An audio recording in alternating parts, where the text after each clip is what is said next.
Good morning, ladies and gentlemen. Welcome to the George W. Norris Legislative Chamber for the 61st day of the 108th Legislature First Session. Our chaplain for today is Senator Erdman. Please rise. Let us pray. Father, we thank you for this opportunity to enjoy the seasons, and we especially thank you for spring when all things are becoming new. We appreciate that. We pray you be with those who are protecting us, those who are serving our country, give them safety. Lord, we seem to have lost our way in this country, and your word says, if my people who are called by my name shall humble themselves and pray and seek my face and turn from their wicked ways, then I will hear from heaven, I will forgive their sin, and I will heal their land. So, Lord, we confess our sins today, ask you to forgive those and heal our land. We thank you for the opportunity that we had this last Sunday to celebrate your resurrection, where you paid the price for our sins, and in your word says that you gave your only begotten Son, that whosoever believeth in him shall not perish but have everlasting life. So we pray that you would help our unbelief. In Jesus' name, amen. I recognize Speaker Arch for the Pledge of Allegiance. I pledge allegiance to the flag of the United States of America and to the republic for which it stands, one nation under God, indivisible, with liberty and justice for all. Thank you. I call to order the 61st day of the 108th Legislature, first session. Senators, please record your presence. Roll call.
Mr. Clerk, please record. There's a quorum present, Mr. President. Are there any corrections for the journal? I have no corrections this morning. Are there any messages, reports, or announcements? There are, Mr. President. New resolution LR 94 from Senator Holcroft that will be laid over. That's all I have this time, Mr. President. Thank you, Mr. Clerk. First item on the agenda, please. Mr. President, first item, Legislative Bill 574. I have no ENR amendments. Senator Megan Hunt would move to bracket Legislative Bill 574 until June 2nd, 2023.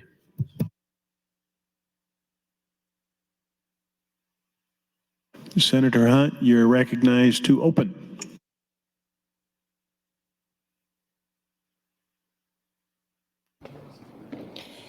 Thank you, Mr. President.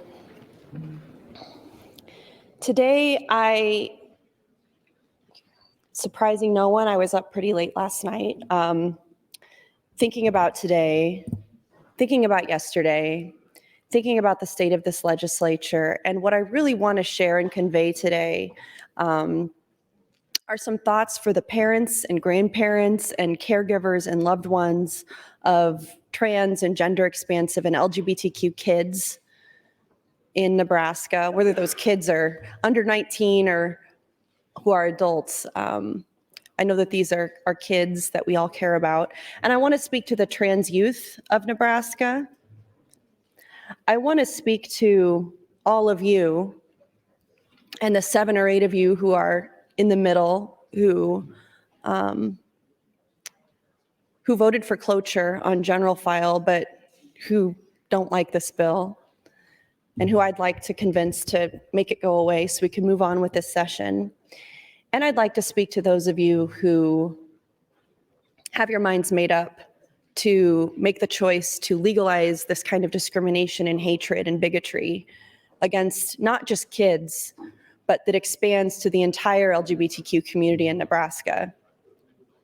So let me talk to the parents and grandparents and loved ones and caregivers of the people that would be affected by LB 574. I want to offer you words of love and support and reassurance.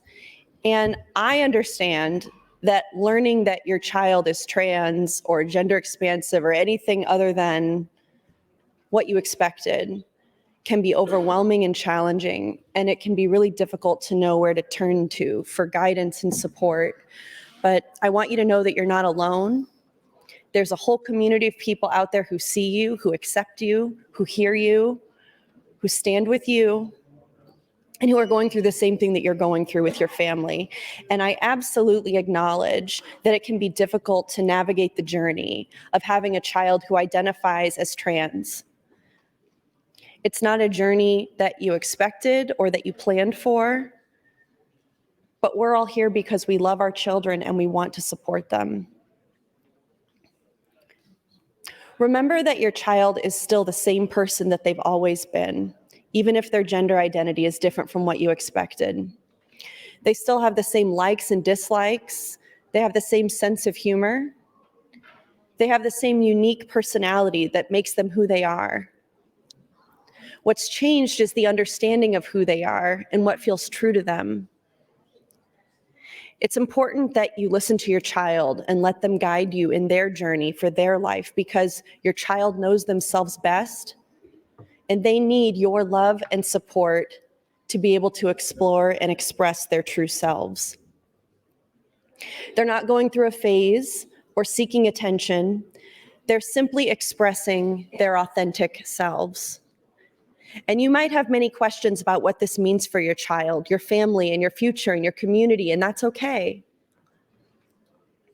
It's important to educate yourself, to seek out information from reputable sources, from the American Medical Association, from the Pediatric Association, from the Psychological Association. All of these organizations have resources that can help you learn and accept what it means to have a child who's gender expansive. Talk to other parents of trans kids who have been through similar experiences. Your child is simply different, and that's okay. Trans individuals have always existed, and they will continue to exist, and they are just as valuable and deserving of love as everybody else. Also, as a parent, it's natural and normal to want to protect your child from harm. But in this case, protecting your kid means accepting them for who they are and supporting them on their journey. You are not responsible for your child's gender identity. None of this is because of you, but you are responsible for how you respond to it.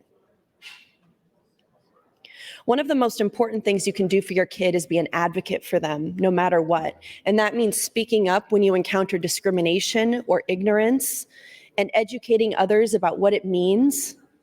It also means advocating for policies and laws that protect the rights of transgender people. I know that it can be hard to see your child face discrimination and prejudice from lawmakers in this room. But it's important to remember that your child's not alone, and there are many people out there who are fighting for a more just and equitable world for them to grow up in.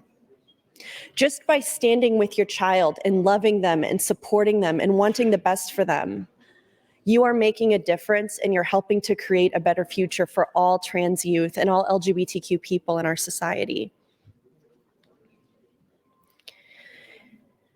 It's also important to remember that your child needs your love and support now more than ever. Trans kids can face incredibly high rates of bullying from lawmakers, from adults, from people who just don't understand what they're going through. They can face discrimination and even violence, which can have a serious effect on their physical and mental health. But by affirming your child and providing a safe and supportive home, you can make a huge difference in their lives. I know that you might be worried about how society will view your child or how their transition will impact their future. But please remember that your child's well-being and happiness and life always has to come first. Of course, supporting your child as they come out can also bring up a lot of feelings of grief and loss and confusion. And it's normal and okay to mourn the future that you thought your child would have, or to feel uncertain about how your relationship with them will change. But to your child, just support them, just love them, just make sure that they know that you are there for them no matter what. Your child is still the same person you've always loved, just with a better understanding of who they are. And that's what we want for all of our children. However they identify, whoever they are, every single one of us wants to have a relationship with our children where they feel comfortable telling us who they are, where they don't feel like they have to hide things from us. So parents, grandparents, aunts and uncles, teachers, caregivers, and anybody who cares for trans youth in Nebraska or who's watching this anywhere, just the fact that they've revealed this about themselves to you, that they've given you the gift of allowing you to know them as they are, you should feel proud of that.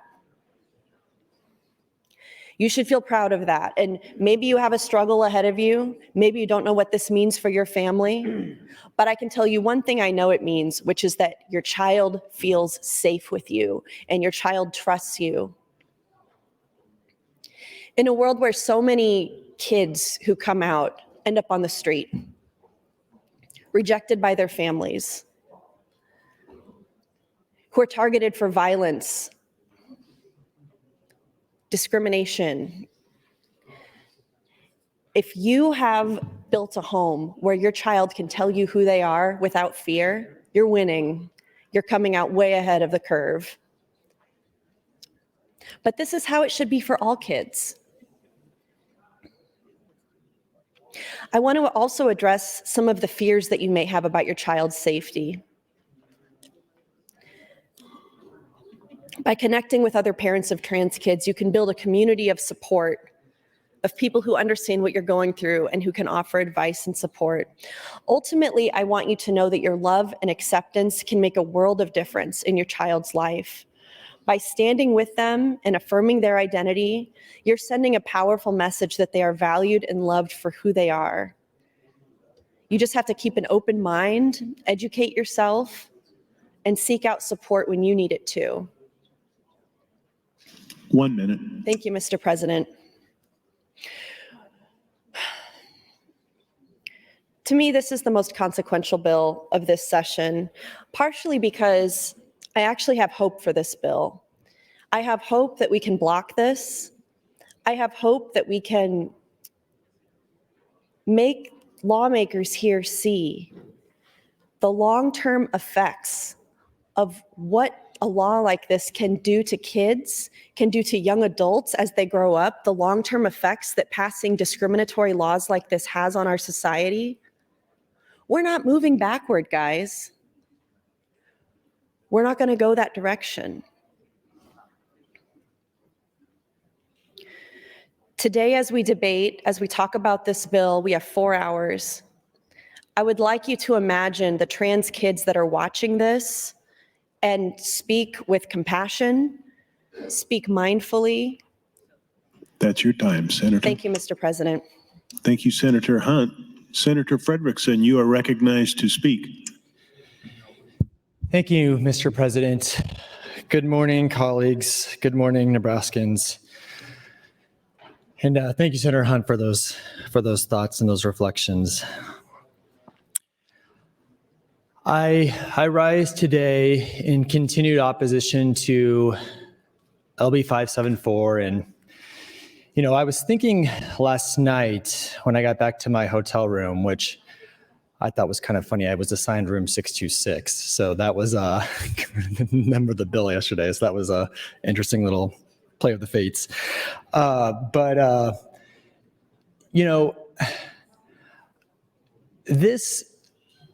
Waking up this morning was hard to come back after a long day yesterday and to come back for this. And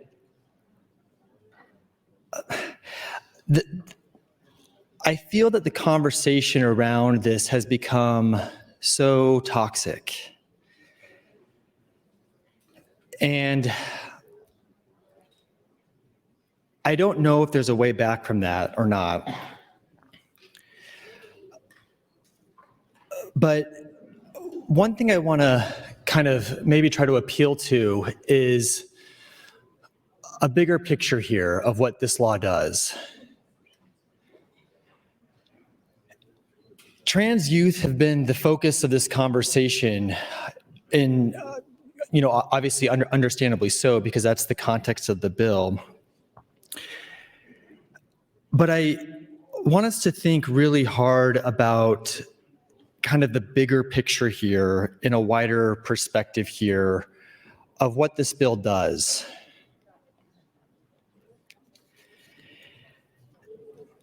This bill might seem okay to you because you may or may not have a trans person in your life.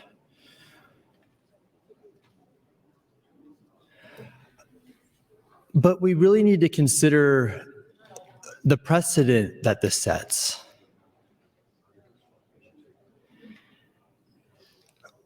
With this bill, we are saying that the government can overrule the parents.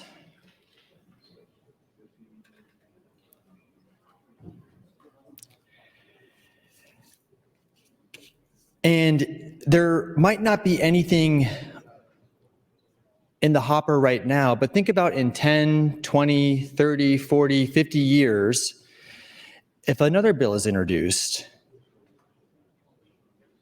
maybe related to a vaccine, maybe related to any type of medical intervention, and we refer back to 574 as precedent that says, no, the legislature has deemed that yes, the government can overrule parental choice.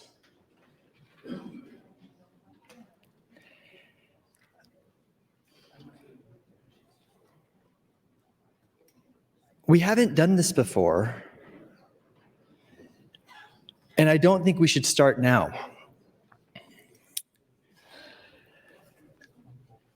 Just because a marginalized group has been targeted, we can't turn a blind eye and think that this doesn't impact everyone in Nebraska. 1 minute. Because yes, this is trans youth today and these families today, but what is it in 10, 20, 30, or 40 years? We can have our own opinions about the bill. We can have our own opinions about gender affirming care. But again, I think the focus on trans youth, I think, is a little bit of a distraction to the bigger overarching picture of the function of this bill, which is to say that the legislature can overrule a parent's right in their child's healthcare decisions. Thank you, Mr. President. Thank you, Senator Frederickson. Senator John Kavanaugh, you are recognized to speak. Thank you, Mr. President. I rise in support of the bracket motion and opposed to the underlying bill. And I would echo the comments of Senator Hunt and Senator Frederickson. And as you all know, I don't like I guess, talk about my personal feelings a lot. I like to talk about the things that my comfort space on these issues, which is the law and the legal interpretations. And so I wanted to go back and revisit on the last round of debate, talked about this similar bill that was passed in the state of Arkansas was vetoed by the Republican governor of the state of Arkansas, and then the legislature there overrode that veto, had same restrictions on parental rights and medical decision-making for families that this bill presents. And those families appealed to the courts, and the district court in Arkansas imposed a temporary restraining order denying the law going into effect before it went into effect on the grounds that, one, those families were likely to prevail at trial, and two, on the grounds that they were harmed because it discriminated. And the last round, I talked about discrimination, where I know people get kind of can shut down if you say that their actions are discriminatory because people don't want to be framed that way. But when we talk about discrimination in this context, we're talking about the fact that the law seeks, this bill and the law in Arkansas seeks to discriminate in outcomes based off of a person's sex at birth. And so we've talked about this bill a lot, so I know everybody knows this, but I want to put it as clearly as I can. This bill, like the Arkansas law, prevents someone from receiving medical care based off of their sex. So it is not about the safety, the efficacy, the reliability of these medical procedures, because they are still approved for someone of one sex but not of the other. What it does do, it denies access to medical care because the outcome of that medical care is one that some people disagree with. And that is not the basis for a law, and that is the nature of discrimination. And so when we are trying to enact a law that discriminates based off of someone's opinion about what they think, how someone should be living their life, that's wrong. And we shouldn't be doing it. And that's why the district court in Arkansas has issued that temporary restraining order. And that's why the Eighth Circuit upheld that restraining order, and the full Eighth Circuit reviewed and left that restraining order in place. There was a trial at the district court level in Arkansas in October, November, December of last year, and we're awaiting that opinion. But this is particularly relevant to this conversation because, one, the law in Arkansas is so similar to the one here, and two, that we are in the Eighth Circuit. And so whatever happens there, that's the same federal circuit that a case in Nebraska would be appealed to. So that's, I think, something we should be cognizant of as we consider this. But the other part of this is there's been a conversation. 1 minute. Thank you, Mr. President. It's been a conversation about a potential amendment to this bill that would limit this only to surgery. That amendment has the same problems in discrimination in outcomes as the underlying bill, meaning that the surgery that we would be banning is one that's still approved for someone, is still effective, still safe for someone, regardless of their sex assigned at birth, but we are making sure, we are determining that it's not available to someone based off of the outcome that we as legislators think is appropriate. And so it would fail the same test as the underlying law on the constitutional basis of discrimination in the federal court. And so I, again, am opposed to LB 574 in support of the bracket motion, and I would encourage your red vote on this underlying bill and your red vote on cloture as well when we get to that time. Thank you, Mr. President. Thank you, Senator Kavanaugh. Senator Dungan, you're recognized to speak. Thank you, Mr. President. And good morning, colleagues. I rise today opposed to LB 574 and in favor of the bracket motion. I was thinking a lot about a number of things this morning. I think we're going to be having a long and hopefully vigorous debate about this. But as I was coming to work this morning, I was thinking about the difference between empathy and sympathy. And we hear those words often conflated, but they have two very distinct meanings. Empathy is shown in how much compassion and understanding we give to another person. Sympathy, on the other hand, is more of a feeling of pity for another person. Empathy is our ability to understand how someone feels, while sympathy is our relief that we're not having the same problems that somebody else is having. In the conversations that I've had with a number of folks about LB 574, I hear time and time again that the people I speak with feel bad for these kids, or that they feel bad for their families, or that they feel bad that this is happening. And it seems to me that the bulk of what they're feeling is sympathy, that they feel so bad that these things are happening and they want to help. And I genuinely believe that a lot of the folks I've talked to in this body about LB 574 want to do good and that they want to help. I do not believe that the vast majority of people supporting 574 are malicious. But I believe that their desire to help is predicated on this notion of feeling bad for somebody else, when in reality, what I think we should be doing and what I am asking my colleagues to consider and to think about is be empathetic to what's happening. And what I mean by that is listen to the stories you're hearing from the kids that are affected by 574.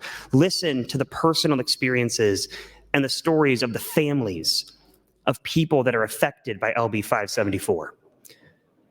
I had an opportunity, and I think I talked about this on General File, to go and do a listening session with a number of youth in the LGBT community, and specifically trans youth and their families.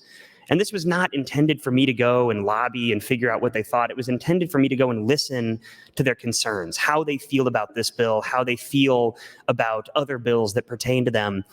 And the fear and the anger and the frustration were palpable in the room. And it was just my wish and my desire that so many of my colleagues who want to help, who are doing these things because they feel bad for these families and they feel bad for these kids, could be there and listen to the concerns and the fears that they have. We're talking about youth under the age of 16 saying, I love Nebraska and I wish I could stay here. I was born and raised here, but I feel like I have to leave because I don't feel supported. And not even supported, because I don't feel safe. And that desire to leave is one of the things that we as a legislature have worked so hard to try to abate, whether it's through incentive programs or tax cuts or whatever it may be. We have worked hard and tirelessly to encourage people to stay in Nebraska, to come to Nebraska, and yet legislation like this is making people say out loud to my face, this is not hypothetical, I wish I could stay, but I feel like I have to leave. I have received email upon email from families of trans youth, from people in the LGBT community saying that they want to stay, but they feel like they can't. And so, colleagues, I hope and I trust that we're going to continue to talk today. And 1 minute. Thank you, Mr. President. I'm going to talk more about the law because I believe my roommate, Senator John Kavanaugh, started to address a number of the issues with this bill, which I do believe is entirely unconstitutional. I do believe that it violates equal protection, due process, and First Amendment clauses. But I also hope you listen to what people have been saying to you. And I do not think that you are malicious. I think you are trying to help, but please listen. Don't be sympathetic. Don't pity people. Be empathetic and understand where people are coming from. Thank you, Mr. President. Thank you, Senator Duncan. Senator Raybould, you're recognized to speak. Thank you, Mr. President. Good morning, colleagues. Good morning, fellow Nebraskans who really want to make Nebraska a more welcoming state. We need your help and support on this piece of legislation, and to my colleagues who I know care about this issue. But I have heard from some families of trans youth that several of my colleagues here wouldn't even talk to them and be empathetic and hear their concerns as parents. You know, If your child were trans, you would do everything you can. You would go to any state you can to make sure that they got the medically recommended care they need.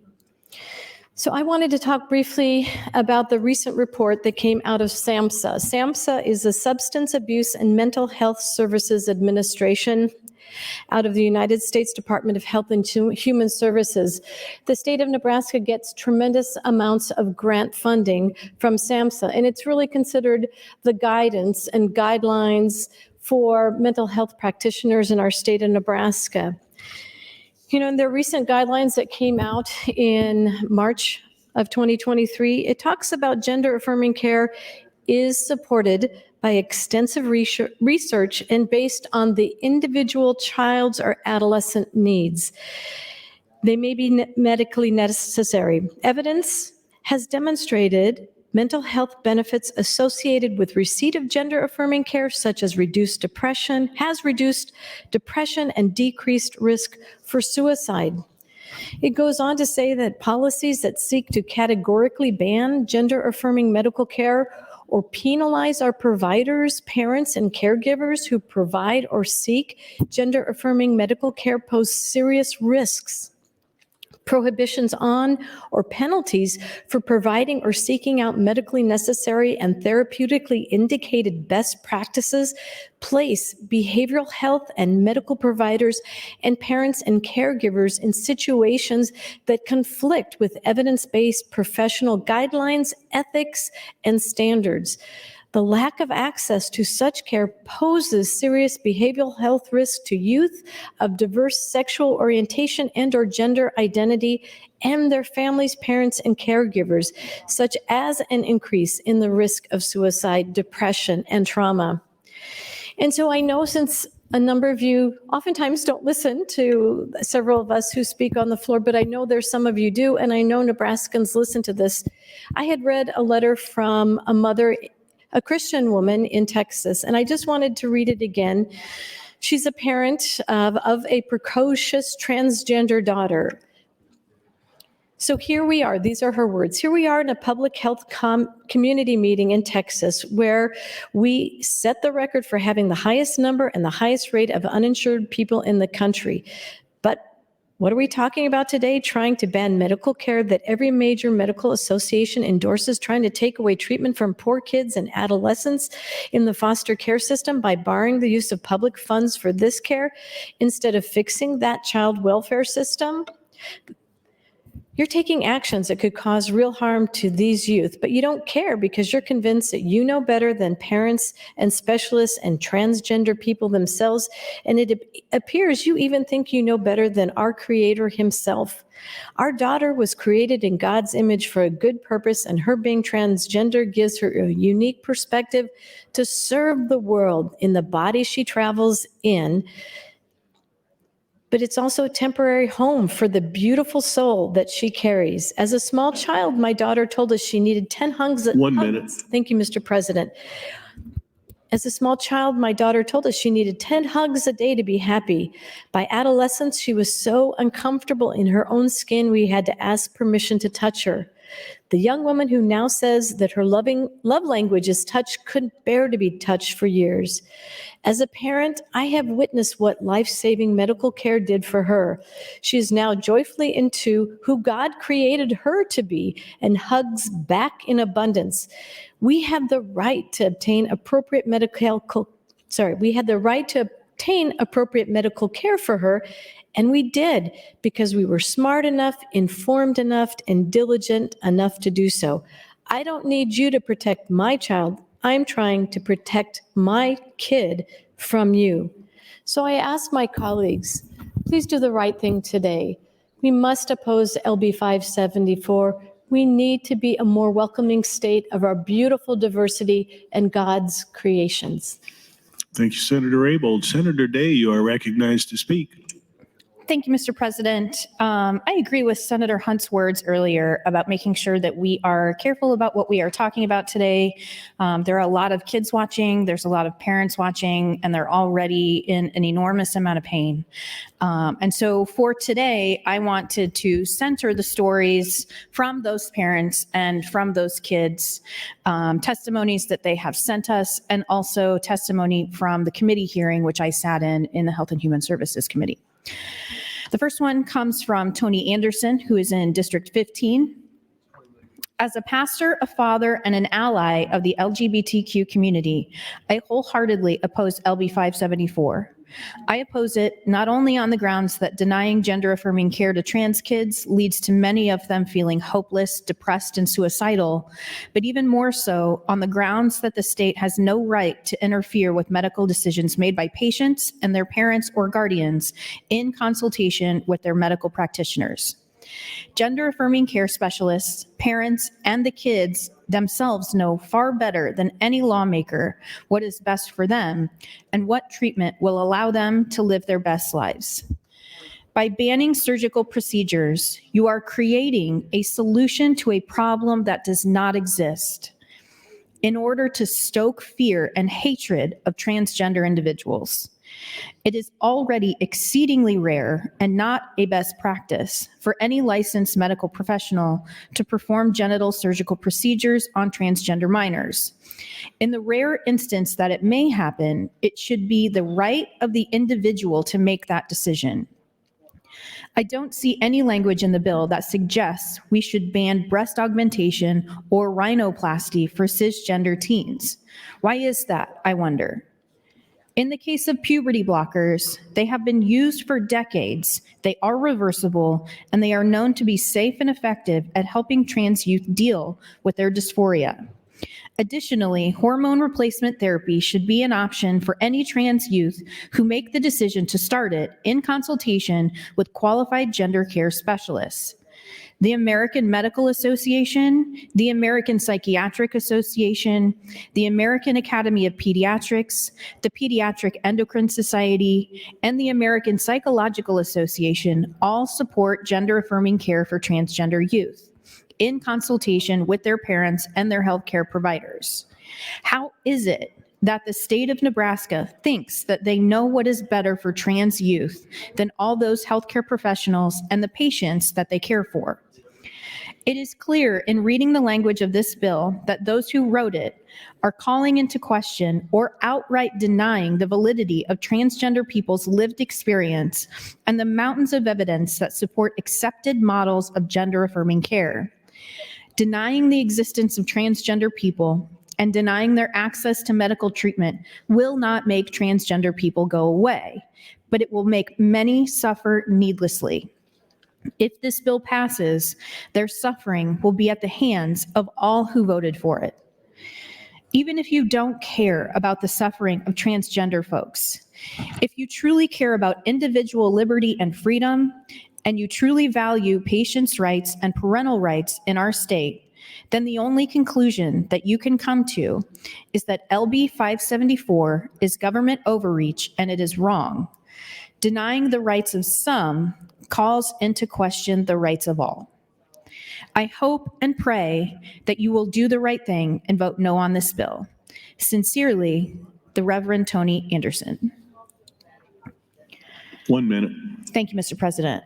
The second is from Rachel Ogborn, who testified in committee in opposition to LB 574. Her testimony reads, "My name is Rachel Ogborn," and she was in tears already. "Sorry, I'm a little emotional after that last testimony. But anyway, it's important to hear from the families that will be affected from this bill, and my family is one of them. I have to say that I never thought I would be driving to the Capitol to share my child's medical information with senators, or with anyone for that matter. I do feel very scared and vulnerable today, but I'm here so I don't lose my child. I know that sounds extreme, but so is this bill. Receiving gender-affirming care from licensed professionals has saved my child's life. I'm so sorry, I'm struggling." Senator Hansen said, "Just take your time, it's fine." That's your time, Senator. Thank you, Mr. President. Thank you, Senator Day. Senator Wishart, you are recognized to speak.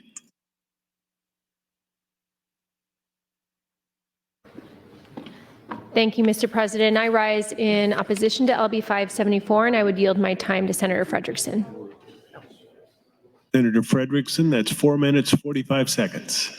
Thank you, Mr. President. Thank you, Senator Wishart.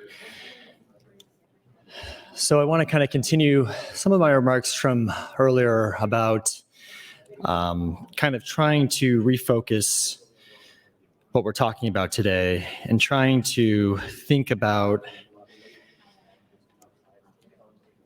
bigger picture, what this is doing to parental rights.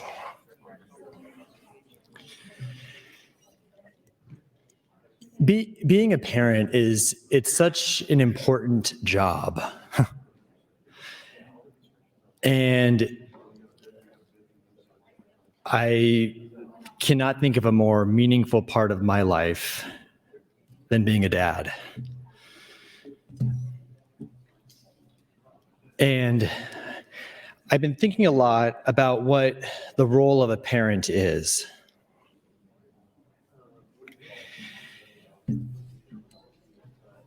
It's to love your child,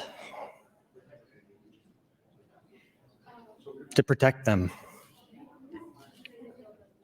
to nurture them, to provide for them.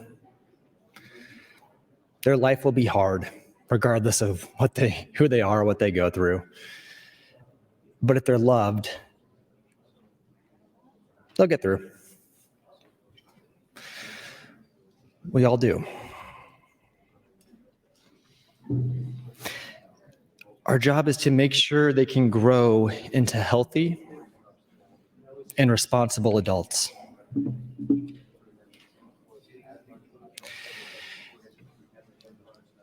Colleagues, that's the same for parents of trans kids.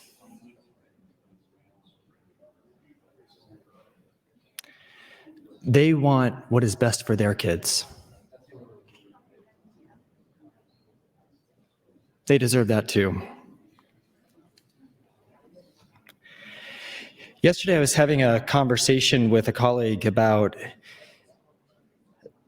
626, and we also we were also talking about some, LB 77 and some of the other bills, and we were kind of acknowledging how, Senator Albright's been working so hard on 626 for, I think it was like 6 or 7 years to kind of get it where it is today, and I think the same can be said about Senator Linehan and her work on the Opportunity Scholarship. She's worked really hard on that for 6 or 7 years. And Senator Brewer with LB 77 has worked extremely hard on that for 6 or 7 years to get it where it is today. Colleagues, this is the first time we're seeing this bill in Nebraska. And frankly, this is the first year we're seeing a lot of these bills in the country. And a question I have is, what's the rush? Why does this need to pass this year? We've seen with Senator Albright, Senator Linehan, Senator Brewer's bills, they worked really hard on these issues because they knew that these are consequential bills that have significant impact. And they took the time to work on those bills.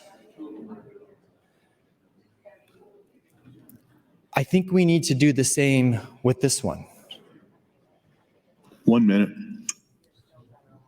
We need to slow down a bit.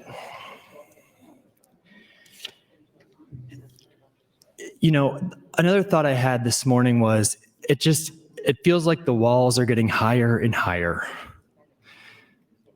And I'm sure my community feels that way too.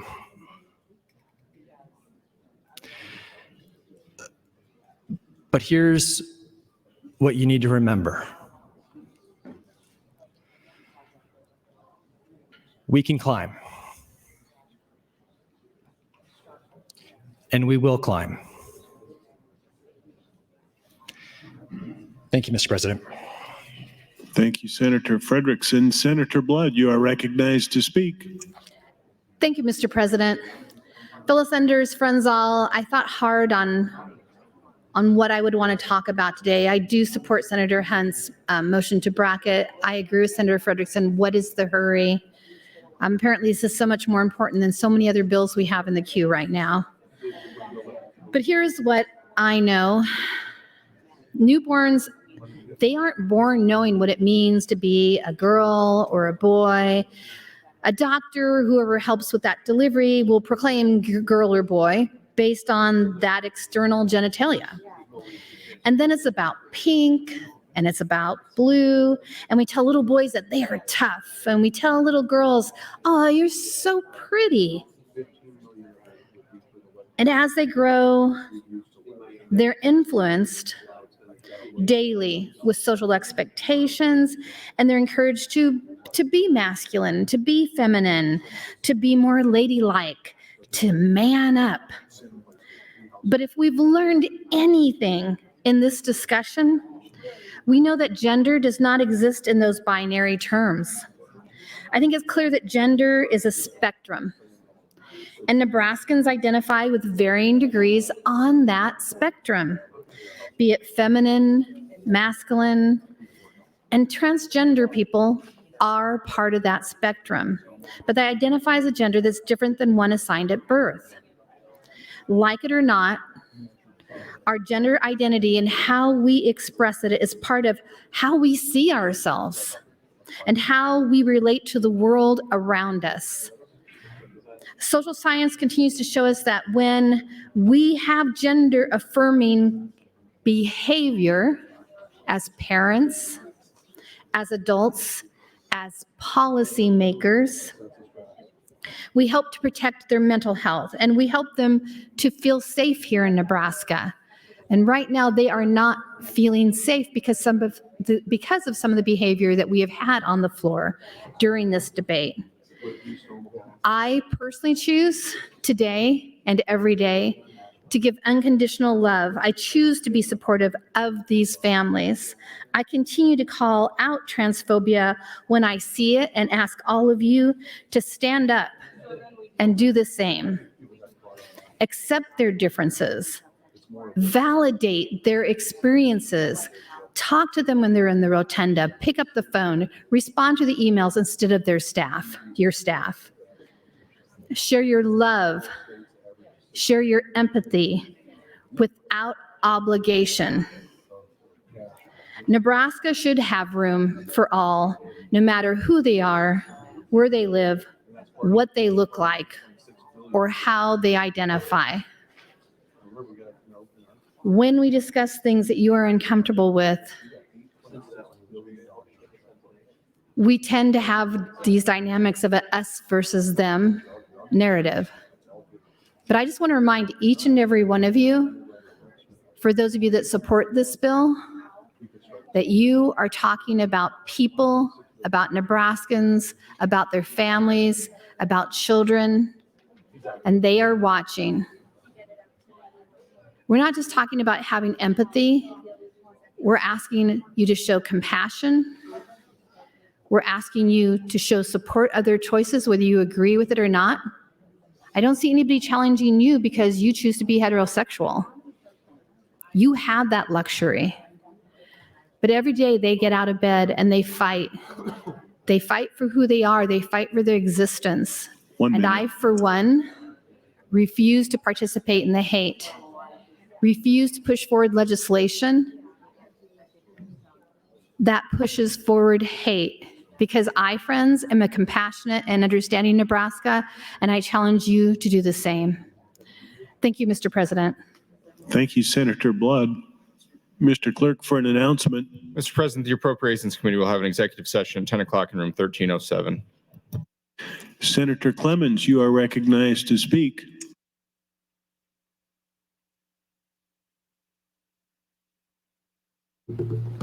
Thank you, Mr. President.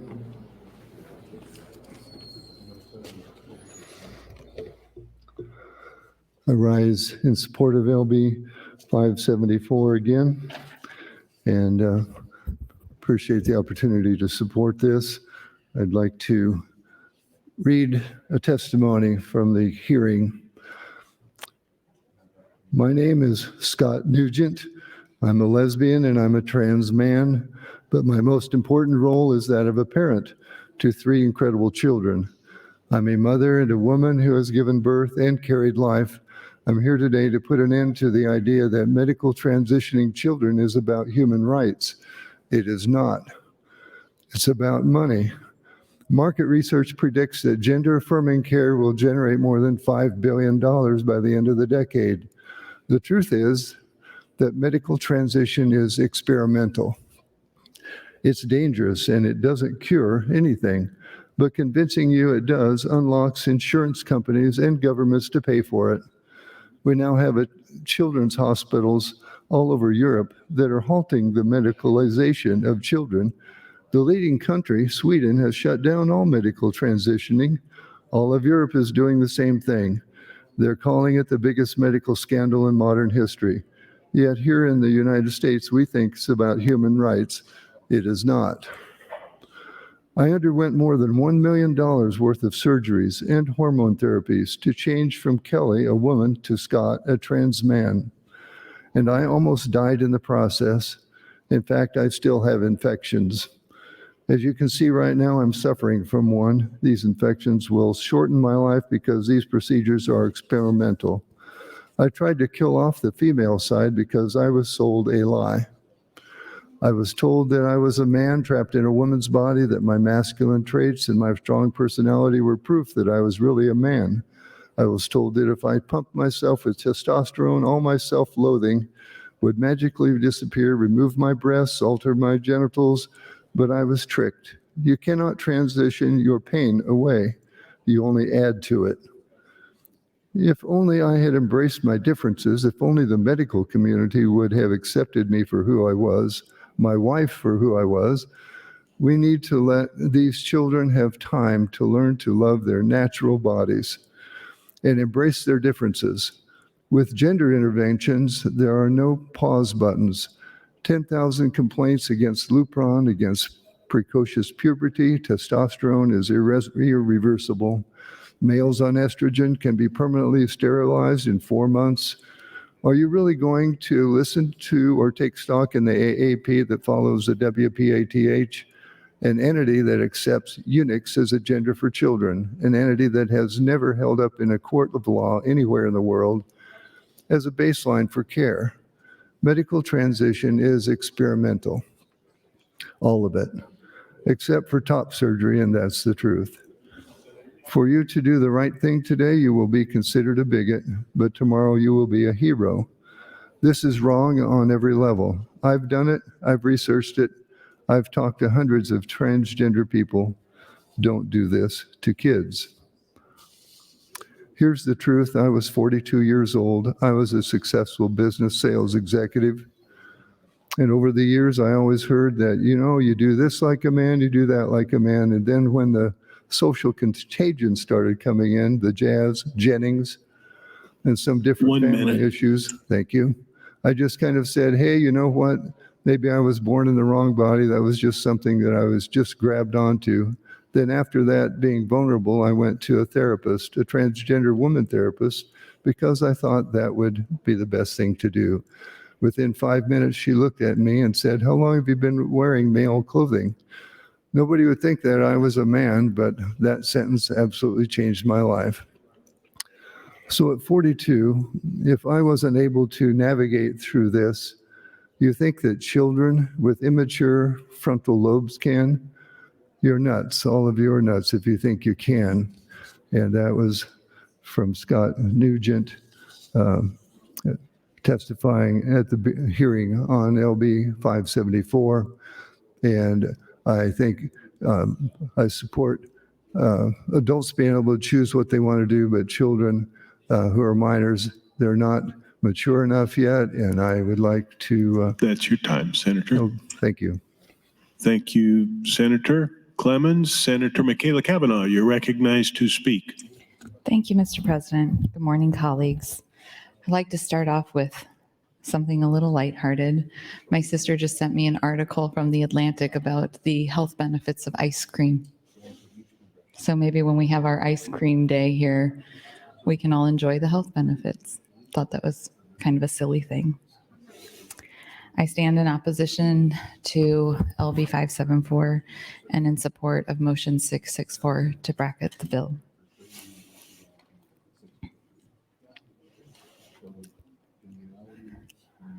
I stand up here to use my position of power to support those that don't have power, to use my position of power to be a voice for those that don't have power. I try to be a good steward of that power to the best of my ability. I try to lead with kindness and compassion and inclusivity. I try to show respect to the institution and to the service of the legislature. This bill has challenged me in ways that I never anticipated being challenged in the legislature. It has challenged me to stand up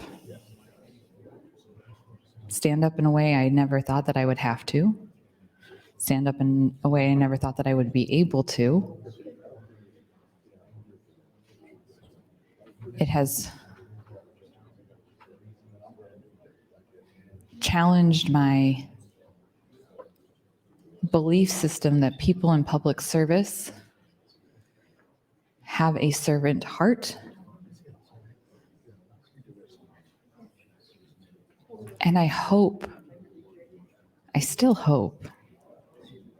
Senator DeBoer did her thesis on hope once upon a time in another life. And I'm grateful to her. She's talked to me about hope a lot over our first 4 years together. And Senator Walz has as well, and reminded me, it's good to have touchstones to remind you of hope, to remind you of who you are and what you believe. And I still hope. I still hope today that colleagues will pay attention to what they are doing and what their vote means, and that they will understand the irreparable harm that could come from moving a bill like this forward. That's what I'm hoping for today. And I don't believe that anything I can say at this point is going to change anyone's mind. I know enough. I'm not that foolish. I know enough to know that I'm not going to change anyone in here's mind. But I hope that they change their own minds. I hope that they find their own way through kindness and compassion and inclusivity to stand by these trans children and show them that the adults in the room are fighting for them, and that we're not going to take away their parents' rights or their rights because they are a minority, vulnerable population, but that we are going to stand with them, stand by them, that we are not going to legislate away who they are, that we are not going to legislate away their existence. That is my hope for today.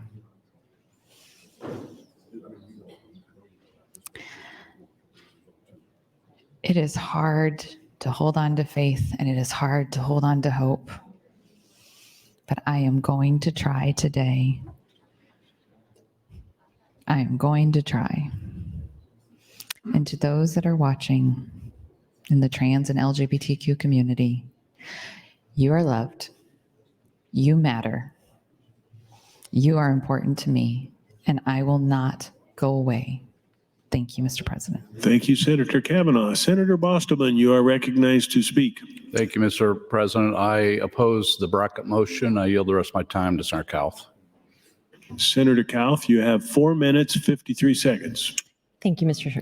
President. LB 574 is only about protecting kids who are dealing with gender dysphoria. We are protecting them from experimental, irreversible medications and surgeries.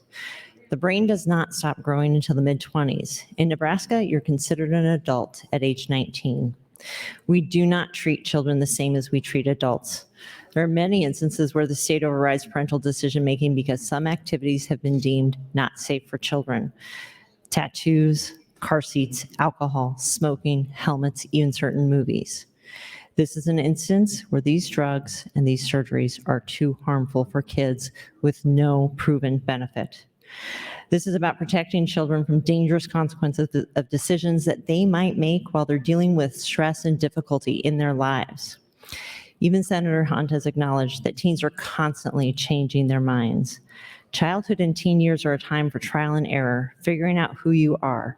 That changes frequently, and adults know that allowing children to make permanent, life-changing decisions is unwise. There are real dangers with the puberty blockers and the cross-sex hormones. These medications have never had randomized controlled trials or been approved for use in children for the treatment of gender dysphoria. Stopping puberty when it is supposed to happen is not without consequence. We just don't have the details on what those consequences are.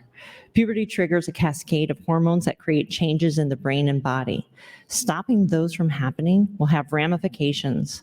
Without randomized controlled trials, there's no data showing that the risks outweigh those rewards. Hormones have significant risks: blood clots, heart problems, high triglycerides, high levels of potassium, prolactin, weight gain, high blood pressure, diabetes, stroke, and infertility.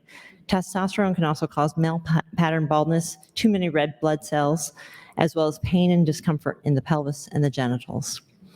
The World Professional Association for Transgender Health, WPATH, has been the leading proponent of affirmative care and treating younger and younger children with hormonal manipulations and surgeries to treat gender dysphoria. This organization is widely viewed as a political and advocacy effort, rather than an organization analyzing research to provide guidance to physicians. Dr. Stephen Levine, a psychiatrist and early proponent of transgender medical interventions, resigned his membership and chairmanship of WPATH because its recommendations had become dominated by politics and ideology rather than scientific process as it was years earlier. He condemned the standards of care as not an impartial or evidence-based document. He states that they do not tolerate alternate views and skepticism, yet this is what is used to support gender transitions for children. I have had a continuous stream of doctors, psychiatrists, therapists, teachers, and parents contacting me, telling me to keep going with this, that these medications are not healthy for children. In fact, one doctor texted me as we were speaking and said, they're talking as if all children are undoubtedly trans when they say they are, but there's no way to tell that someone is undoubtedly trans as a child. These medications and procedures are not healthy for children. That there is such a huge increase in gender dysphoria that accelerated in March of 2020, right when we sent kids home, made them afraid, and gave them unfettered access to social media, should give us all cause for concern. Encouraging kids and their families to engage in therapy while their bodies and brains develop provides them the chance to understand more about their gender dysphoria. Brain development is, thank you, Mr. President. Brain development is critical. When kids are treated therapeutically rather than medically, approximately 85% will desist from gender dysphoria, but there is no way to identify who will and who will not. Countries around the world like Sweden, Finland, Norway, UK, and now New Zealand, who have been providing these prescriptions and surgeries to children for decades, are now reversing their opinions. In my email communications with Dr. Kaltiala, the lead psychiatrist from Finland dealing with gender dysphoria, stated that only in extreme circumstances would they allow a child to receive puberty blockers or cross-sex hormones, and then only in a research setting. Dr. Susan Bradley from Canada, who had been treating gender dysphoria in youth with hormonal manipulations like puberty blockers and cross-sex hormones for several decades, now says, we were wrong. Locally, Dr. Ivan Abdush was the OBGYN member of the Omaha Gender Transition Team. This multidisciplinary group of medical... That's your time, Senator. Thank you. I will continue later. Thank you, Senator Cowles. Senator Conrad, you are recognized to speak. Thank you, Mr. President, and good morning, colleagues. I rise in support of the bracket motion and in opposition to the underlying bill. I want to be clear at the outset about what's going on here today. Here we are, yet another day, another attack on human rights, another attack on healthcare. That's the priority of this legislature. And that's a disservice to this proud institution and our beloved Nebraska. Nebraskans are not crying out for this hateful, harmful, divisive measure. Nebraska doctors are not crying out for this hateful, harmful, divisive measure. In fact, the opposite. It is well established this is a radical partisan playbook to foment hate, divisiveness, and toxicity. And we have an opportunity to say no. And we should say no for a variety of reasons. Number one, we took an oath to a nonpartisan institution. That part of the reason it was created, and it's such an honor to serve and protect and steward this institution.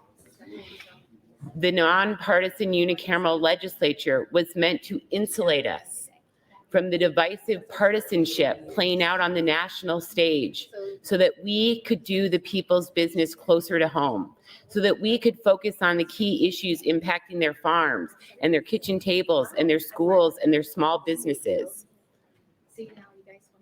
And when we take a page out of divisive national playbooks, we lose the opportunity to do the people's business closest to home and to honor our oath. We also took an oath to honor the Constitution, and that even means aspects we disagree with. And the Supreme Court has been clear. Discrimination against LGBTQ people is discrimination on the basis of gender, and that includes sexual orientation and gender identity. This measure only targets trans youth. That's discrimination on its face and as applied. I continue to stand in support of human rights. I continue to stand in support of parental rights. I continue to stand in opposition to discrimination.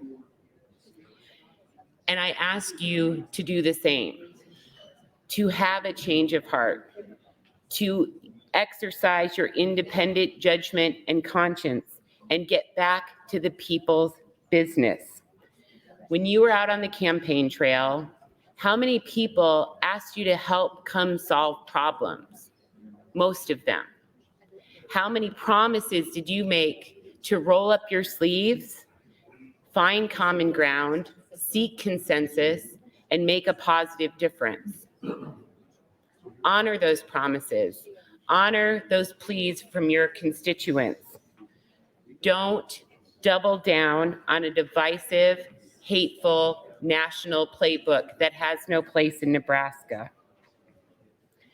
I believe that this is part of a broader problem in our politics and one that drew me back into public life. Term limits, voter suppression, and gerrymandering are not an accident. They're working as intended. But you know what else is a tool of suppression? Toxicity in our politics that foment hate and divisiveness. It gets good people to take their name out of the running for elective office. It gets people to sit on their hands and say, my vote doesn't matter, and it's too much for my daily life. And then that perpetuates the hate and the brokenness. But we each can stand in our power and should, and say enough is enough. Have the moral courage and compass to say enough is enough. And let's get back to doing the people's business. Let's turn away from a divisive national playbook. Let's end the toxicity in our politics. Let's set an example for each other, for our constituents, and for our countrymen and women to say not in Nebraska. We choose to focus on workforce. We choose to focus on working family. We choose to solve problems because that's what we're sent here to do, and we can do it together.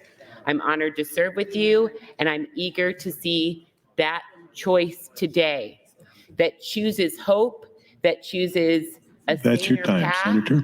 and that is in line with Nebraska values. Thank you, Mr. President. Thank you, Senator Conrad. Senator Erdman, you're recognized to speak. Thank you, Mr. President. Good morning. I listened to Senator Conrad make a statement that we took an oath to the institution. I don't know what oath she took, but I did not take an oath to the institution of the unicameral.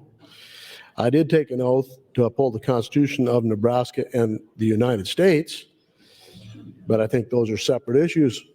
So she may have had a different oath given to her than I had. The other issue, Senator Frederickson said that Senator Albright and Senator Brewer have worked for years on their bills. So then I would make an assumption that if this wasn't the first time we heard 574, but we worked on it for years, then it would be acceptable. I'm reading between the lines, but that's the conclusion that I drew from his comments. So I was wondering if Senator Day would yield to a question. Senator Day does not appear to be here. How about Senator Raybold? Will she yield to a question? Senator Raybold, would you yield to a question? Yes. Senator Raybold, thank you. I have a question. Do some of these procedures render children incapable of fathering or birthing children as adults? From the medical evidence that is presented with SAMHSA and other credible medical associations, the American Pediatric Society, and probably about 15 other credited medical healthcare providers, shows that that is not the case, Senator, that it does do no harm to children, and that I just recently heard Senator Cow say that these are irreversible. All the hormone treatments are completely reversible. Once, if you quit taking the hormones, thank you. you are restored. That's sufficient. Thank you. I knew you weren't going to answer the questions anyway. It's fine. So let me just share with you what the research does say. Research shows that the benefits and harms of cross-sex medical treatment for minors, they say that it doesn't do no harm. Scientific evidence has not shown that cross-sex medical treatments are beneficial to children or adolescents. The research making these claims is not scientifically reliable. In fact, there's evidence of a harmful impact. Consequently, a growing number of scientific agencies do not recommend such treatment. Instead, they recommended counseling and watchful waiting for the gender-confused youth to work their way out of it. Many scientific agencies, both in the U.S. and international, do not recommend medical transition for youth because the research claiming to show positive effects for the cross-sex hormones or surgery is methodologically flawed and not scientifically reliable. In other words, reliable studies show harmful effects of this. Watchful waiting is the option recommended by many scientific agencies, and it means differing genders identifications for gender-confused children or youth for an extended period of time, which counseling can occur in natural distances and distance and persistence process can play out, and the child will work their way out of it. The other issue we always hear about is suicide will increase. Okay, what does the research show about suicide in youth if they don't become a transgender person? Research does show that the medical gender transition is necessary to prevent suicide. In fact, there is no evidence that this actually is true. 1 minute. Thank you. The transition procedure may increase suicide risk in gender-confused teens. So all of these claims that they're making about this does not affect youth, and it does have harmful effects. The facts remain that the majority of these people, and we don't know if it's all of them, may never be able to father or birth children again. So there are adverse effects for these young people that they have no idea what the consequences will be later on in life. So therefore, I am strong support of 574. Thank you. Thank you, Senator Erdman. Senator Blood announces a guest under the north balcony, Margaret Stamp of Plattsmouth. Please be stand and be recognized by your Nebraska Legislature.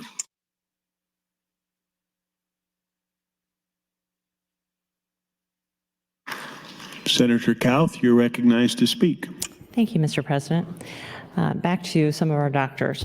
Locally, Dr. Ivan Abdush, who's now retired, was a family physician member of the Omaha Gender Transition Team. This was a team that was formed in the 70s, and it was designed to provide wraparound medical care for transsexuals. Dr. Abdush shared that they wouldn't treat children because kids are still experimenting with their identity. And they would only treat between 10 to 20% of those people who came to them because when they did the psychological assessments and the behavioral studies, they realized that the majority of these adults who came to them were not truly transgender, but they were dealing with significant other mental health issues. Our own state medical board has issued a statement saying they do not recommend hormonal manipulations or surgeries for youth dealing with gender dysphoria. Other states around the country are looking at this issue and putting laws in place to protect children from experimental, irreversible treatments that has never been proven to work to treat gender dysphoria. The first rule of medicine is do no harm. Experimental, irreversible treatments and procedures violate that rule. This is about protecting children from the unintended consequences of something that may only be transitory. We need this law to protect them. Their brains are not yet fully developed, and if they make a permanent decision at a young age, they may regret it and be in pain for the rest of their lives. When we look at the puberty blockers, their original use was to treat prostate cancer, precocious puberty, and chemical castration. It has some serious dangers. Lower bone density, it affects your cardiovascular, your endocrine, your brain development. Chronic joint pain has been experienced, decreased male sexual desire, and infertility. All of this has been untested on kids. It is an off-label use, and when you use it off-label, you can make more money as a pharmaceutical company. The maker of Lupron, which is one of the more prominent puberty blockers in the US, has refused to apply to the FDA for use with gender dysphoria. Lupron also settled a very large $800+ million lawsuit because of the damage from their drug. Puberty blockers stop puberty. A child will be smaller, all parts of them. Even if the meds are stopped, they may never resume normally. They're always going to be slightly out of step with their peers. Imagine being in high school in a 13-year-old body while the rest of your peers are in their 16-year-old bodies. The effect of feeling better, the honeymoon period, once these are started, has never been studied. Is it the medicine, or is it the fact that a kid has been told that this process will solve their problems? Doing something feels good, but does it actually cure? And more importantly, how long does that feeling last?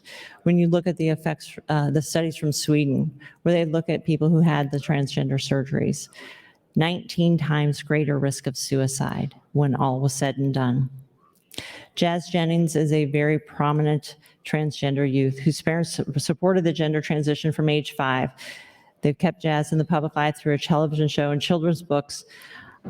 She has recently come out and said she still doesn't feel like me. There are still the problems, all of the surgeries that have been done, all of the hormones and the chemicals. She still doesn't feel right. The majority of children who actually start on puberty blockers go on to cross-sex hormones. This will guarantee infertility. What child can make that determination at such a young age? Considering when watchful waiting is used, and watchful waiting acknowledges that a child is in distress, and they say, okay, you're in distress, let's figure out why. It doesn't affirm and it doesn't de-affirm. It doesn't say anything about it other than we need to help you with your pain. That kind of therapy is absolutely invaluable. When you do watchful waiting, 85% of youth who experience gender dysphoria desist, which means they basically grow out of it. It becomes something that they are no longer concerned with. And that's what we're asking them with this bill. Wait, give yourself time, let your brain develop. Kids can't make decisions like this. We treat them differently in our criminal justice system and in all other aspects of their lives because their brains are not ready for the responsibilities of those decisions. Thank you, Mr. President. Thank you, Senator Callis. Senator Hardin, you are recognized to speak. Thank you, Mr. President. Shirley was a highly imaginative child who loved to make up stories. She lived in a fantasy world as a little girl. And by the time Shirley was in college, she was having psychological problems. and she went to see psychoanalyst Dr. Cornelia Wilbur in the 1940s. Dr. Wilbur had an interest in multiple personality disorder, and she recommended that Shirley read up on the subject. That was probably a mistake, as Shirley was so prone to fantasize. In the early 1950s, Shirley returned to therapy and the multiple personalities emerged, 16 separate personalities. Modern author and journalist Debbie Nathan described what happened after a few sessions. As detailed in her book, Shirley had a very dramatic moment when she started smashing windows and split into another personality, a little girl. And as she went into further therapy, she developed many other personalities, a total of 16. The therapist assumed that something terrible must have happened to her when she was a child to create this kind of splitting in her consciousness. Ultimately, Shirley remembered terrible, hideous sexual abuse and torture by her mother. And once she came to remember that, she reintegrated and was able to live a happy life. So the book had a happy ending.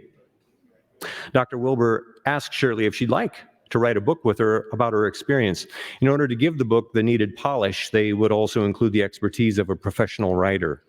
In fact, the story was written into a book, and in 1973, Shirley was introduced to the world as Sybil. The book sold millions of copies. The movie came a few years later.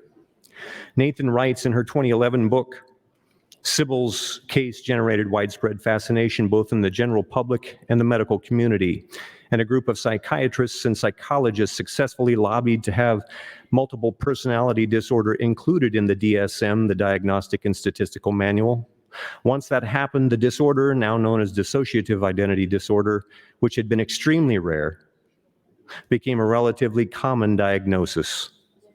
In the entire history of Western civilization, there had been less than 200 cases over a period of centuries, Nathan said. But after the book and film, suddenly there were hundreds and thousands.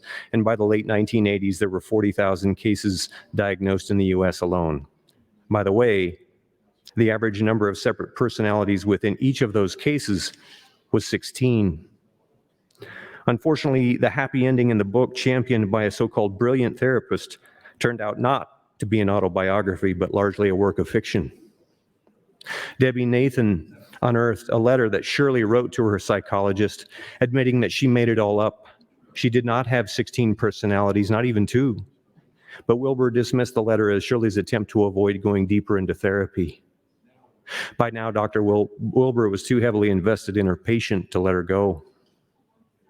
It's tragic when the experts become the fiction writers. Psychologist Clifford Lazarus wrote that MPD or DID is extremely rare today. And the danger for the consumer is that if a therapist unquestioningly buys into the label, the therapist will be likely to find, or worse yet, manufacture evidence that supports the diagnosis. Last year, Komodo Health analyzed its database of U.S. insurance claims on 330 million Americans. The analysis, which Reuters says is the first of its kind, found that at least 122,000 children ages 6 to 17 were diagnosed with gender dysphoria from 2017 to 2021. Slow down. We're repeating mistakes. 1 minute. LB 574 applies the brakes to what, as some have testified in this room, science can simply not support. That's ironic, as this is the same chorus that shamed us all into the context of COVID-19 by chanting "Follow the science" from the end of 2020 until it was no longer fashionable to follow the science about a year ago. This is about protecting children. Thank you, Mr. President. Thank you, Senator Hardin. Senator Walz has guests in the north balcony, students from Greenheart Exchange High School in eastern Nebraska. Please stand and be recognized by your Nebraska Legislature.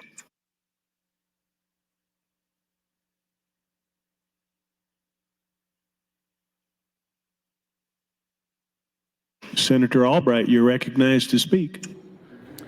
Thank you, Mr. President, and good morning, colleagues. I rise in support of LB 574 and against the motion to bracket. I'm looking at the Institute for Research and Evaluation, and I've got several letters from proponents of this bill that I think certainly helped me to understand where I'm at on this bill. I know there's a lot going on in our schools today, a lot of things that were certainly not happening in my day and certainly not happening in the days when my children were raised. But I think we all need to simply take a step back and be able to protect the children. And I do have some information here from the Institute on Research and Evaluation out of Salt Lake City, Utah. Transgender research. There's 5 things every parent and policymaker should know. Published in September of 2022 and updated in November of 2022. It says the past 10 years have seen an exponential rise in the occurrence of gender confusion or gender dysphoria, also called transgender or gender nonconforming, among young people worldwide, especially among teen girls. The distress of these young people is real, and causes of this unprecedented trend are unclear, raising difficult questions about compassionate, ethical, and effective ways to respond. Experts disagree, with some recommending watchful waiting plus counseling, and some asserting that cross-sex medical procedures are necessary in order to prevent suicide. The United States federal policy of the current administration, which endorses, quote, early gender-affirming care, unquote, or for, quote, children and adolescents, quote, in 2022 is considered a controversial by many. And the dramatic rise in the use of cross-sex hormones and surgery for young people has been the focus of the heated debate, causing uncertainty in patients, parents, physicians, and policymakers as to what is best. Below is a complication of the research evidence on 5 key questions about these issues, shared in hope of helping gender-confused people receive the best care.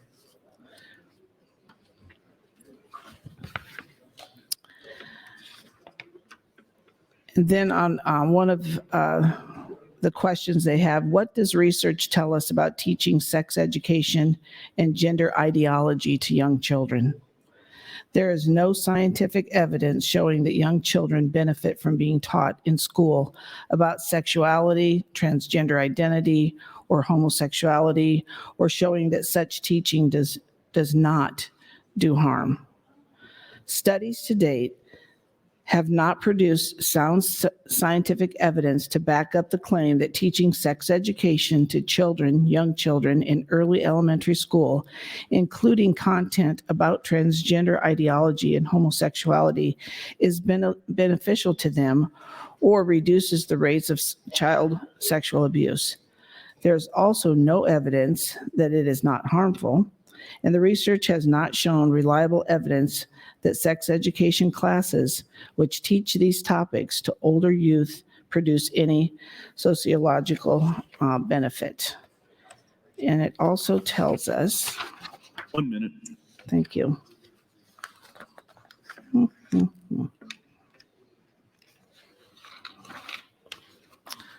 Lost my page here. Just 1 second.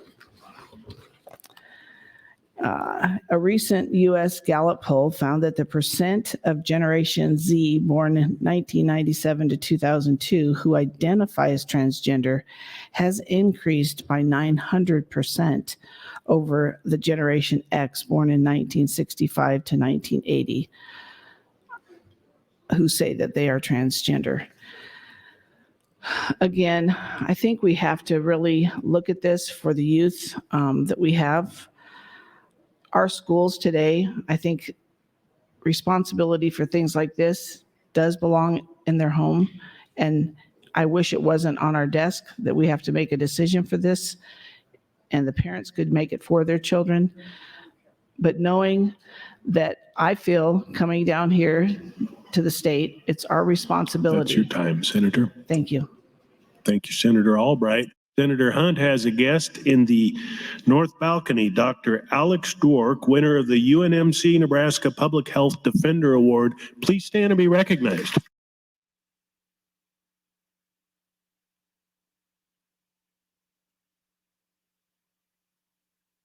Senator Merman, you're recognized to speak. Thank you, Mr. Lieutenant Governor. I stand in strong support of 574 and not in favor of any of the amendments. Senator Erdman talked a little bit about suicide, and I would like to, among transgender youths, and I would like to just continue a little bit of that discussion. The transition or suicide claim that parents must choose between a live trans son or a dead daughter, or vice versa, is not supported by scientific evidence.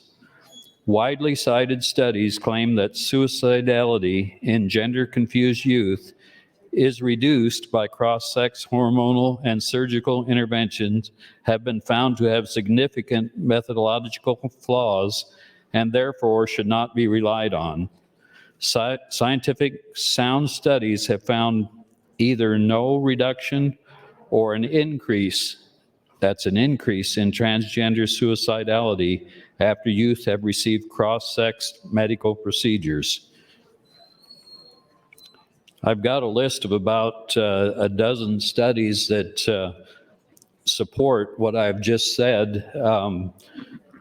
I don't have time to go through all of them, but I can say that most of the studies listed have been done in Europe, where the transgender procedures and hormones have been done for much longer than they have been done here in the United States.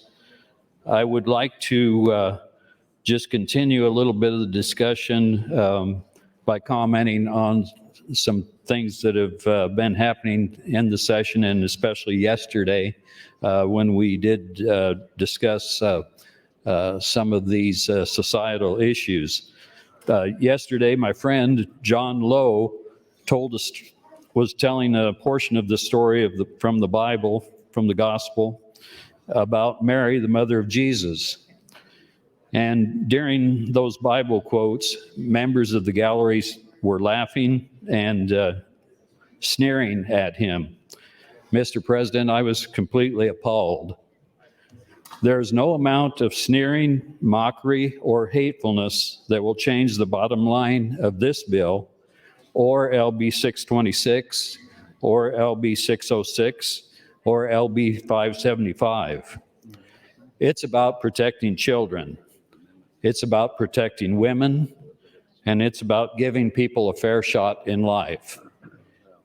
I believe we need to prevent these kinds of surgeries or hormones, experimental hormones, from being given to children and allow them to mature. If they do desire that to be done after they mature, that's a different thing. But we need to protect them while they are children. And with that, I will yield the rest of my time back to the chair. Thank you, Senator Merman. Senator Hunt, you are recognized to speak. Thank you, Mr. President. Senator Merman, I'll say it. Senator Linehan doesn't like it when I say it. I'll tell it to you. I'll tell it to Senator Albright, Senator Kauth. You don't know what you're talking about. You literally don't know what you're talking about. Suicidality is reduced by accepting and affirming kids, by loving kids for who they are. Maybe puberty blockers isn't a part of that. Maybe hormone therapy isn't a part of that. We don't know. Maybe it is. But by voting for this bill, you aren't sending a message that you care about these kids. You're telling the kids that you reject them.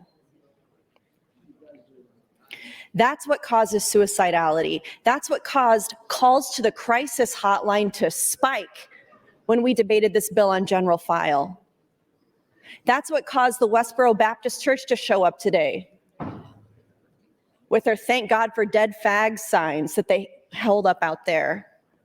That's what causes suicidality, and you are throwing gasoline on the fire by debating this bill, by even introducing it, by giving it the light of day, by prioritizing it, by refusing for one person to come off of this bill so we can move on with the work of this session. Somebody is finally standing up. Not somebody, several people, thank God, are finally standing up and saying, this is a bright line that you've crossed, and you can't ride the tiger, and you don't know what to do.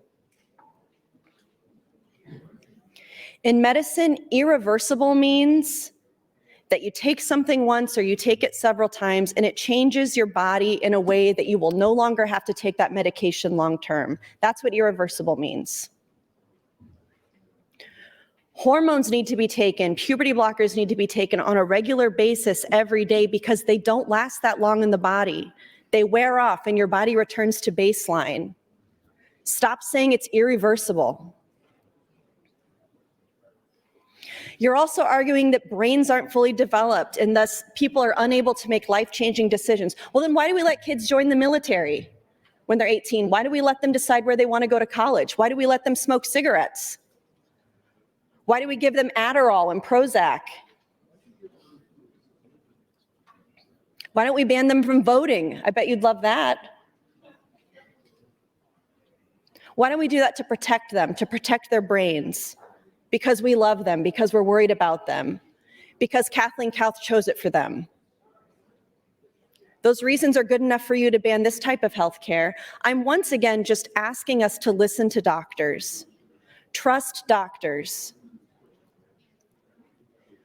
Talk about the possible side effects of aspirin, of Dimetap. I trust the medical community, and in Nebraska, they are opposed to LB 574. I want to speak directly to the trans kids and gender-expansive youth of Nebraska and acknowledge the challenges that you face as you try to navigate your gender identity. I know that it can feel difficult to see yourself in a way that many adults don't acknowledge or validate or understand. But I want you to know that you're not alone and there's nothing wrong with who you are. In fact, I think that we should celebrate the uniqueness and the gift that your identity is. Your gender, who you are, whatever that is, that's a beautiful thing. It's an important part of who you are. And it's something that should be celebrated, not hidden or suppressed or legislated away or shamed. It's for you to figure out. 1 minute. And it's for adults and your loved ones and the people who care for you in your life to trust you to do that with support, with guidance. But not to pass a bill like LB 574 that's just a blanket ban on the standard of care, on an acceptable type of health care. Senators would not introduce this bill or support this bill if they didn't want to discriminate and hate trans and LGBTQ people. That's it. If you didn't have an underlying motive of hate against this community, this would not be a priority in this body. Thank you, Mr. President. Thank you, Senator Hunt. Senator Von Gilleren, you're recognized to speak. Thank you, Mr. President. Senator Hunt said earlier today that LB 574 is discrimination, bigotry, and hatred, not just for minors. Well, there's a news flash. If you read 574, it's only directed at minors. Nothing in 574 says anything about adults wanting to change their gender. Senator Conrad said a bit ago that this bill discriminates against youth, and Senator Hunt just helped make this point for me, implying that we should stop our discrimination against youth. Well, maybe we should allow children to drink alcohol. Let's let them smoke in grade school. Let's let kids who identify as drivers drive cars whatever age they want to. And let's let kids vote in between recess and lunch period. I'm not an attorney, which is something that sometimes I find frustrating and sometimes a relief, but I do know that the law does not recognize children to have the same rights as adults. So let's quit conflating the two issues. 574 does nothing to promote hatred or bigotry. It does nothing to discriminate against an adult who has made an adult decision. What it does do is protect children from making childish decisions. Anyone who's a parent knows that their kids make decisions based upon the worst criteria: peer pressure, lack of information, emotions, popularity, and today more than ever, social media pressure. And I think that we can all agree that kids are under more pressure today than ever. I shared in previous testimony that as a child, there were 3 things that I knew about me that were certain. First, even though I was not raised in a church-going family, I knew that there was a God who loved me. Secondly, even though physical or verbal expressions of love were not common in that era, when I was a kid, I knew that my parents loved me. And lastly, I knew that I was a boy and someday I would grow up to be a man. Those three things were certain to me and to most kids who grew up in the 60s and 70s, but unfortunately, many kids don't have the security of knowing any of those three things today. According to commonly recognized statistics, most kids are not living in a family that regularly expresses their faith. Most are in a family that have experienced divorce or the kids of a single parent. No dig on single parents. That's the hardest job in the world, to be both mom and dad to your kids. And my wife and I have a special place in our hearts for single parents. And lastly, nearly all are being told that the one thing they knew about themselves the most, that they are a boy or a girl, might be a mistake. Is it any wonder that the teen suicide rate has skyrocketed? Is there any question about why kids are reacting with violence against one another? Is it shocking that school behavior and performance is declining? When you remove all of the securities from a child, you shouldn't be surprised when they act and react poorly. Opponents of 574 say that the suicide rate in kids is up because gender affirmation is being withheld from them. I postulate that the suicide rate has increased because their lives have been filled with question marks rather than affirmation of who they truly are and who they were created to be. Passing 574 helps to remove one of those question marks for kids. It tables a discussion that can and should be had at an adult level. It gives kids and families the opportunity to hit the pause button and discover who they truly are. It allows them to mature physically, emotionally, and yes, spiritually. Nothing in this bill is transphobic, homophobic, bigoted, hateful, or discriminatory as has been claimed by the opponents. Rather, it simply requires children to wait until they are adults to physically and permanently alter their bodies. On behalf of our children, I ask that you help to restore identity to kids, not tear it down. 1 minute. Thank you, Mr. President. Don't fill them with question marks where none exist. I ask that you stand against the motion to bracket the bill and then vote to advance LB 574. Thank you, Mr. President. Thank you, Senator Van Gilleren. Senator DeKay, you're recognized to speak. Thank you, Mr. President. I rise in support of LB 574. First of all, I would like to echo the words that Senator Von Gilleren just said. And I would like to recap what I said on the floor when this bill was considered on general file. I spoke to 3 groups of people in my office on the topic of gender altering procedures. The opponents of this bill, the proponents of this bill, and the individuals who have transitioned as minors and now say that decision was the greatest mistake they ever made. I believe it is appropriate to listen to that third group and what they have to say. They raised questions and concerns that I don't feel have been adequately addressed. Personally, I believe people have the right to live their lives in the manner and way that they choose. At the same time, I feel we are going too far, too fast when it comes to providing gender-affirming care and treatments to minors, especially those with permanent or irreversible effects. As I see it, this bill is about slowing down the process for gender-affirming care so as to allow minors more time to consider all aspects of gender-affirming care and make those decisions as adults.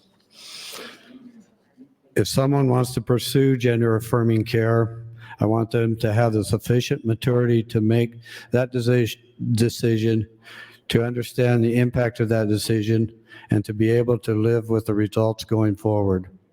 Right now, I have serious concerns that minors lack the maturity level to make this decision without regret or remorse.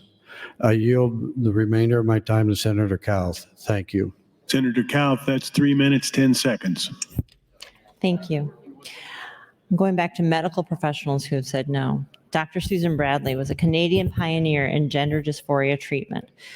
She now says we were wrong to use puberty blockers and believes now that puberty blockers can cement a child's sense of confusion, which they would most likely outgrow. Florida Medical Board has evaluated all of these medical concerns and have restricted the use of puberty blockers, cross-sex hormones, and surgeries in children. In the UK, the National Institute for Health and Care Excellence found the quality of evidence for puberty blockers and cross-sex hormones, on gender dysphoria, mental health, and quality of life to be very low certainty. We're talking about children's lives, the rest of their lives in a body that can be permanently damaged by the use of these drugs. A whistleblower in St. Louis who worked at the University Gender Clinic, Jamie Reed, came forward as a lesbian married to a trans woman. We are permanently harming the vulnerable population we are supposed to help because of the way the clinic was pushing these. This is big, big business. The doctors from Nebraska who came and testified don't have a financial stake. They are sticking their necks out. I have a list of 20 of them who signed on to a letter stating, hey, we think that this is wrong. And they're not getting paid to say that. The people who testified in opposition to the bill all work for UNMC or treat gender dysphoria in some way, shape, or form. They have a financial motive. Medical centers have a huge financial interest in promoting and supporting this treatment. And transgender treatments create the need for lifelong care. You're not just a patient for a little while. You will be a patient for the rest of your life. The Clinic for Transgender Health at Vanderbilt University Medical Center in Tennessee. Thank you, Mr. President. The assistant professor, Dr. Shane Taylor, explained these surgeries make a lot of money and charge female to male chest reconstruction at $40,000, while a patient who is, quote, just on routine hormone treatment that we're only seeing a few times a year could bring in several $1,000s. According to Dr. Taylor, gender reassignment surgeries are huge moneymakers that could support an entire clinic. These surgeries are labor intensive, she said, requiring a lot of follow-up time, and they make money for the hospital. Up to $100,000 each was her estimate. When we start looking at medical issues as moneymakers, there is a problem. We need to protect our children from these experimental, irreversible drugs, hormones, and surgeries that will do damage to them for the rest of their lives. Thank you. Thank you, Senator Kauth. Senator Lowe, you are recognized to speak. Thank you, Lieutenant Governor. I'm going to receive a letter I received this morning from Sue Greenwald. She's a doctor. It says, Dear Senators, we, the undersigned medical professionals, would like an opportunity to explain our position regarding LB 574 and why the proposed amendment does not make practical or medical sense. LB 574 bans gender-altering care for minors, as you know. The amendment would ban only surgery, but allow hormone-blocking treatment and cross-sex hormones to continue as options. There are 21 doctors from across Nebraska, but most of them are in the metropolitan area. To summarize, the vast majority of kids will outgrow their gender dysphoria if they're allowed to complete puberty, while the vast majority of kids who start on hormone blockers and or cross-sex hormones will become lifelong patients with or without the surgery, which means we're taking children and making them lifelong patients. Surgery causes permanent damage, yes, but is only used in a small number of cases. The medical treatments cause permanent and irreversible damage to many more children than surgery. Furthermore, the hormones are what lead to the surgery, and the surgery can be done anywhere. Banning surgery alone will not put a stop to any of this. In spite of that fact, we have watched the liberal senators burn this session to the ground over a bill that, if amended, would be fairly useless. Anyone can see that this opportunity will not come back, which is the goal of those senators. Children in K through 12 are being groomed with a school curriculum designed to pick their interest in transgender movement.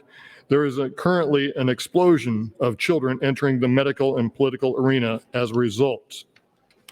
The medical field has created a school-to-clinic pipeline that snares young people into a lifetime of medical treatment when they are too young to understand the ramifications, which include heart disease, stroke, bone density issues, growth retardation, possible hindrance of brain development, lack of development of sexual function, and sterility. Really? Is this what we want to do to our children? Really? Studies prove that anywhere from 75 to 90% of the youth with gender dysphoria spontaneously recovered if allowed to complete puberty unmolested. Let's let them grow. Puberty blockers are not necessarily reversible. If a child starts them early, they may never develop sexual function of either sex. Hope no children are listening. No erections, no orgasms, no usable vagina. There have been no clinical trials regarding using this class of drugs for this purpose. Cross-sex hormones cause lasting and permanent changes to voice, muscle mass, hair distribution. They also cause painful genital atrophy and urinary dysfunction. The patient is infertile while taking them. Some of the features will reverse upon stopping their use, but not all. Higher incidence of stroke and heart disease is found in these patients. Patients are unable to make informed consent decisions because there are no clinical studies done to show safety. Thank you, Lieutenant Governor. Safety or effectiveness of these medical treatments. A renowned transgender clinic, the Tavistock in London, was shut down after a lawsuit from a child claimed harm from hormone blockers. The judge sided with the plaintiff as there were no clinical trials, therefore informed consent was impossible. The judge's words. Also uncovered at the trial was that 98% of the youth who started on puberty blockers proceeded on to use cross-sex hormones. The procession was so universal that the judge declared that youth could not give informed consent to puberty blockers as they were de facto consenting to cross-sex hormones as well. Notice surgery was not really mentioned here. The clinic was shut down due to damages from hormones. Across Europe, Norway, Sweden, UK, Australia, medicine is backing away from this course of treatment. That's your time, Thank Senator. you, Lieutenant Governor. Thank you, Senator. Senator Decay has some guests in the north balcony, fourth graders from Elgin Public Schools. Please stand and be recognized by your Nebraska Legislature.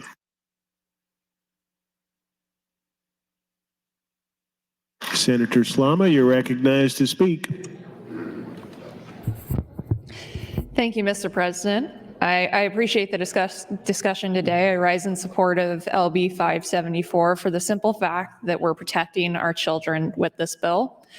I'm grateful for those who have stepped up and discussed research and studies that confirm this fact that we need to let our children grow. And with that, I yield my time to Senator Kauth. Senator Kauth, that's 4 minutes, 32 seconds. Thank you, Mr. President. I want to talk a little bit about desistance. Desist means to resolve their gender dysphoria without medical interventions. 90%, between 85 and 90%, without social transitioning will desist. This process is called watchful waiting. Social transitioning makes it less likely that a child will be able to desist. Every step you take down the path further cements a child into that identity. Most of those who do desist are gay and are experiencing discomfort about their sexualities. Luca Hine, I've talked about before. She is a young woman who is from Nebraska. She's from Elkhorn, and she was experiencing severe mental issues when she was 15. And she was seeking therapy for it. And she mentioned the word trans. And when she was 16, she had her breast removed at the suggestion of the doctors at UNMC. Her parents were told, would you rather have a dead daughter or a live son? She was convinced that this would solve her problems, and she had a double mastectomy and was put on cross-sex hormones. Within a few months, she realized this did not solve her problems. and she detransitioned. Those things happen, they're tragic, and they're real. Had she been given the opportunity to work through her issues without being pushed, according to her, into this, she would have kept her breasts. She would not have had the need to shave her face because she was on testosterone. Her voice would not have changed, and it would not stay changed and sound like a man's. There are side effects to these drugs that do not go away. To say that kids should be able to take these drugs and medications and alter themselves in ways that they cannot fully understand, and for parents to be put in the position of having to say, I don't want my child harmed, I want what's best for my child, and doctors say this is it. There is not enough research to justify this kind of a risk. When we look at medical practices from before and now, we see that we've come a long way. And I have great fears that in 10 years, we'll look back and say, why did no one do anything to stop this? Where were the adults who said, hold on, take it slow? When other countries who have done this for decades and doctors who this is their specialty are saying, don't do this. We should be paying attention. Why in this country is there such a push to make this happen? Medicine is also a business, and not every doctor is the best doctor. Associations often have a strong ideological bent. We used to do all sorts of things then that we don't do now. It used to be accepted practice to do frontal lobotomies for mental illness. It made their patients docile, but it didn't do anything to help them. Same with electroshock therapy. Heroin and cocaine were both used for a variety of ailments in the late 1800s. See the cocaine toothache drops for sale by all druggists in 1885. 1 minute. Thank you. Nuplazid, a drug for hallucinations and delusions associated with Parkinson's disease, failed 2 clinical trials. In a 3rd trial under a revised standard for measuring its effect, it showed minimal benefit, but it was still put on the market. Overall, more patients died or had serious side effects on Nuplazid than after receiving no treatment at all. Patients who were given Uloric, a gout drug, suffered more heart attacks, strokes, and heart failure in 2 out of 3 trials than did their counterparts on standard or no medication. Patients on the drug were 34% more likely to die from heart disease than people taking an alternative medication. The medications are not foolproof. We don't know everything, and there are no studies showing that this will actually help treat a child and make them feel better. We need to protect our kids and make sure that they are not being experimented on with irreversible medications and That's your time. treatments. Thank you, Mr. President. Thank you, Senator Cowles. Senator Halloran, you are recognized to speak. Thank you, Mr. President. Good morning, colleagues. Good morning, Nebraska. Stand in full support of LB 574 and against the Bracket motion. You know, the bill's name, we give titles to bills and for good purpose. Typically, it's meant to summarize what the intent of the bill is. This bill is titled Adopt the Let Them Grow Act.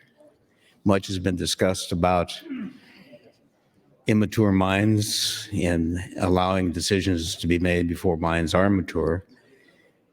But I think that title of that bill speaks volumes. Our kids are being asked to grow up way too fast, being bombarded with all kinds of social pressure. That's been mentioned as well. I want to read from some comments from Dr. Ivan Abdouch, Associate Professor Emeritus, University of Nebraska Medical Center. With 30 years of experience providing transgender management as a physician member of the Omaha Gender Identity Team, I am supportive of LB 574. My purpose is not to provide convincing data, statistics, or evidence. I simply wish to offer perspectives gained from my experience. I joined the Omaha Gender Identity Team in 1988. Our team also included board-certified psychiatrists, psychologists, as well as various allied professionals to assist with supportive aspects of care. At that time, ours was the only team in the area that provided transgender care, serving as active proponents for all transgender individuals when it was quite unpopular and very few, if any, others would do so.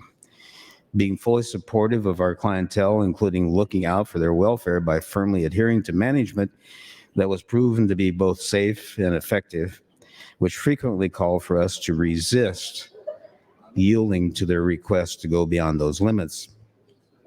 This is the doctor speaking. My concerns about medical and surgical treatment of children and adolescents are based on perhaps the most basic of principles taught in medicine.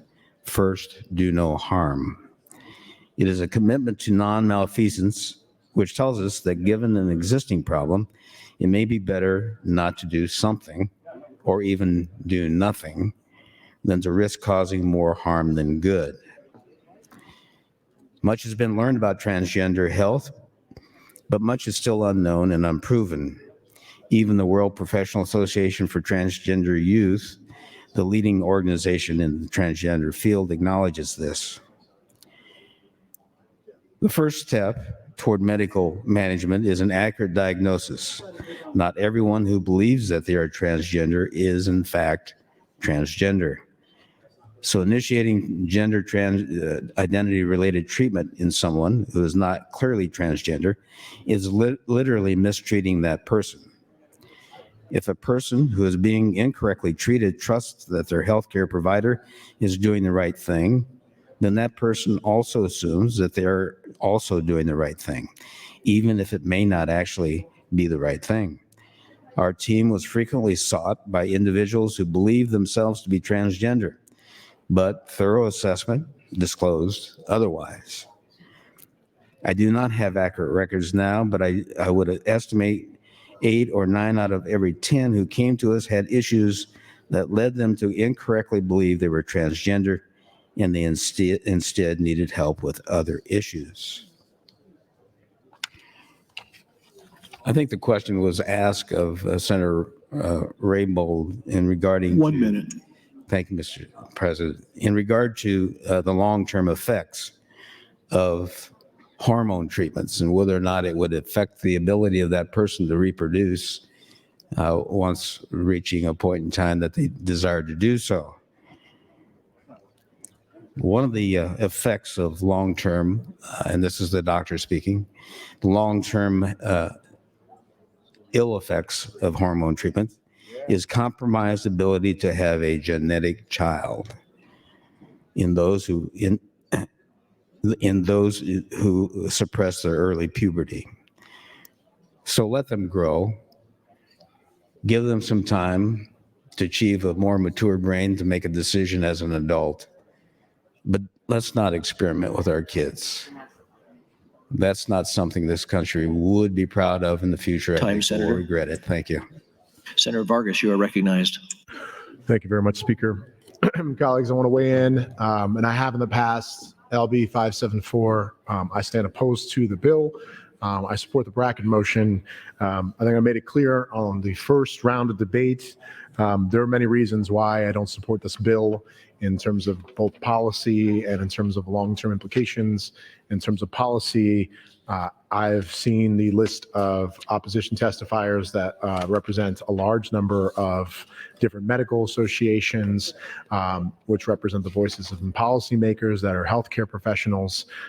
That's not saying that there aren't healthcare professionals that have their independent views, but when we're looking at the body of work of the policy positions that different medical associations are taking, that is a big deal to me. And I know it's been talked about here on the mic because we listen to experts on nearly every other aspect when we're talking about healthcare access, when we're talking about tax relief and reform, when we're talking about water infrastructure.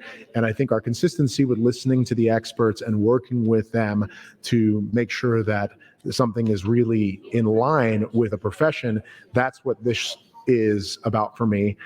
In addition to, I think these decisions, I want to respect parents' individual decisions and make sure that that continues to stay intact. since our debates on this bill, I've received and talked to many different parents that have some of their family that are trans youth and identify as such, that have stopped me in many different community events or reached out to me independently, thanking me for standing up for their independent privacy decisions and respecting that and respecting their decisions, that they're making it on the behalf of their young ones. And I think that is something that we need to continue to respect, that privacy and those healthcare decisions. And I want to make sure that that stays intact.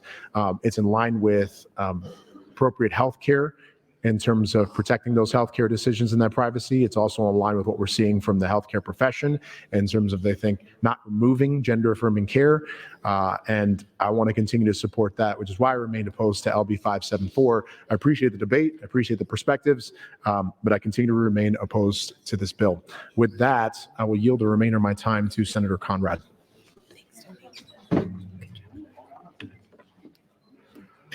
Senator Conrad, 2 minutes 20.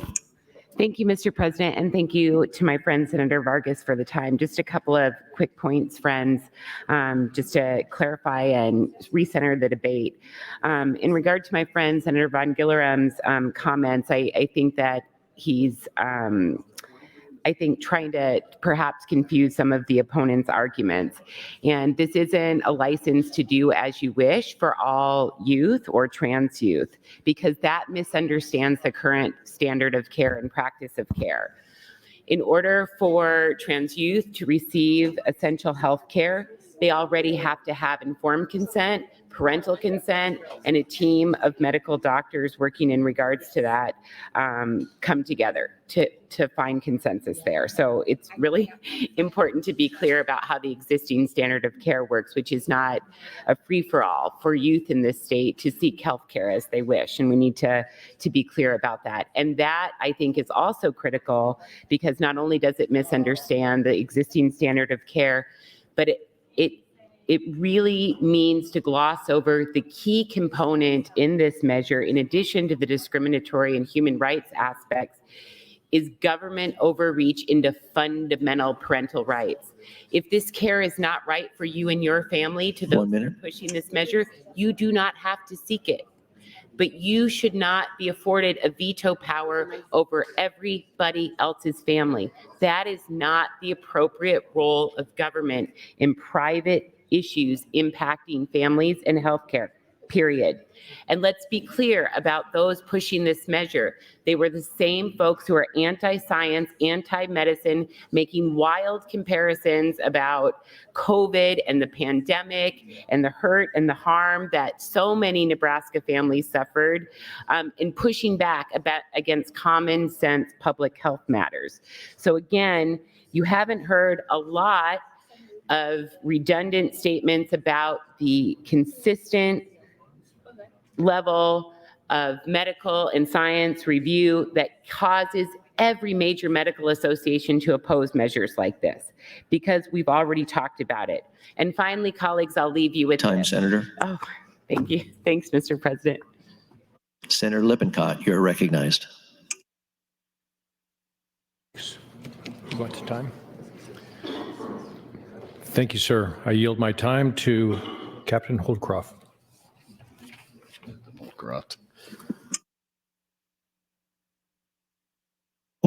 Senator Holcroft, you are yielded 4 minutes and 40 seconds.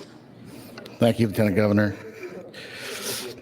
I rise in support of LB 574 and in opposition to the bracket motion.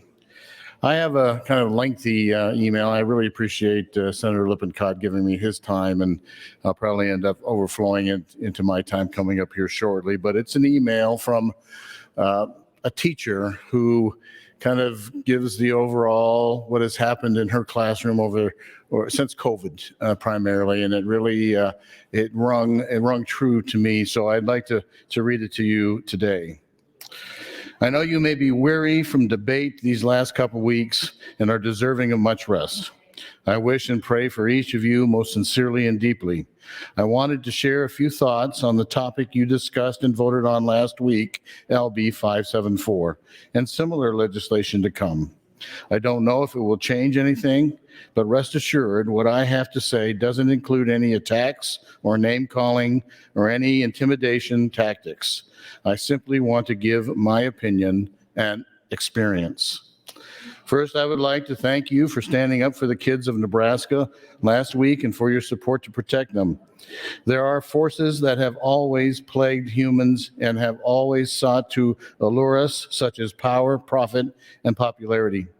They have been around for ages, are at work in the world today, and will likely be part of humanity for some time.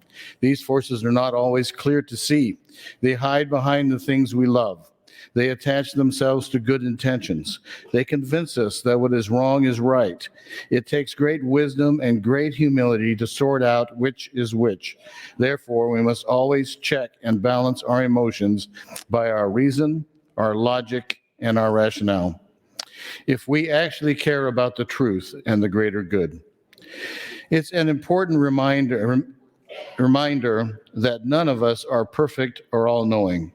I am someone whose heart often tries to lead over my head, and it is something I have to reflect on every day.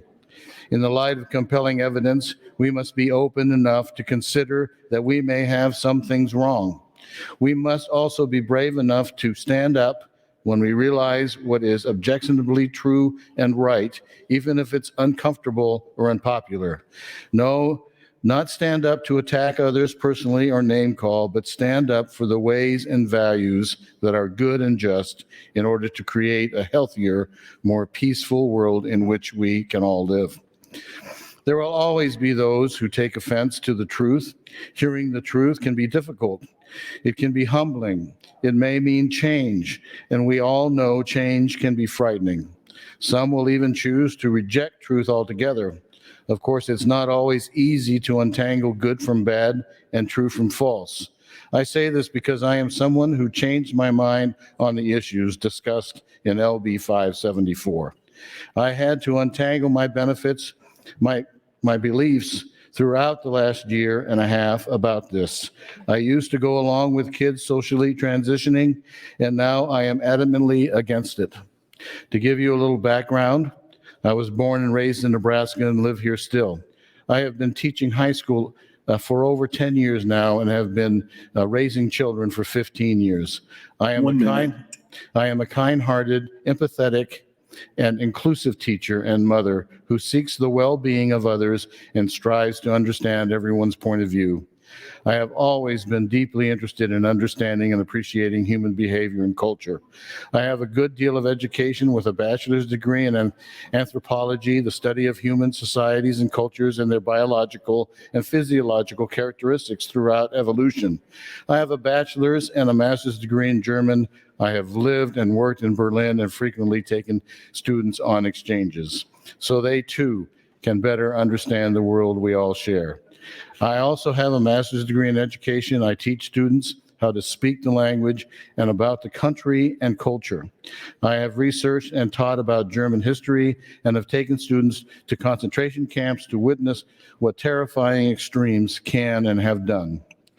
I also seek truth on a spiritual level through my belief in God. I say this to give you an understanding of my particular expertise. Senator. I'll continue my next time. Thank you. Thank you, Senator Holdcraft. Senator Jacobson, you're recognized to speak. Thank you, Mr. President. Senator Holdcroft, hang in there. I won't use my entire time, so I'll let you use the back end of my time if you want to be prepared to take over. I rise today in opposition to the bracket motion and in support of the Bill 574, and I rise in opposition to the amendment.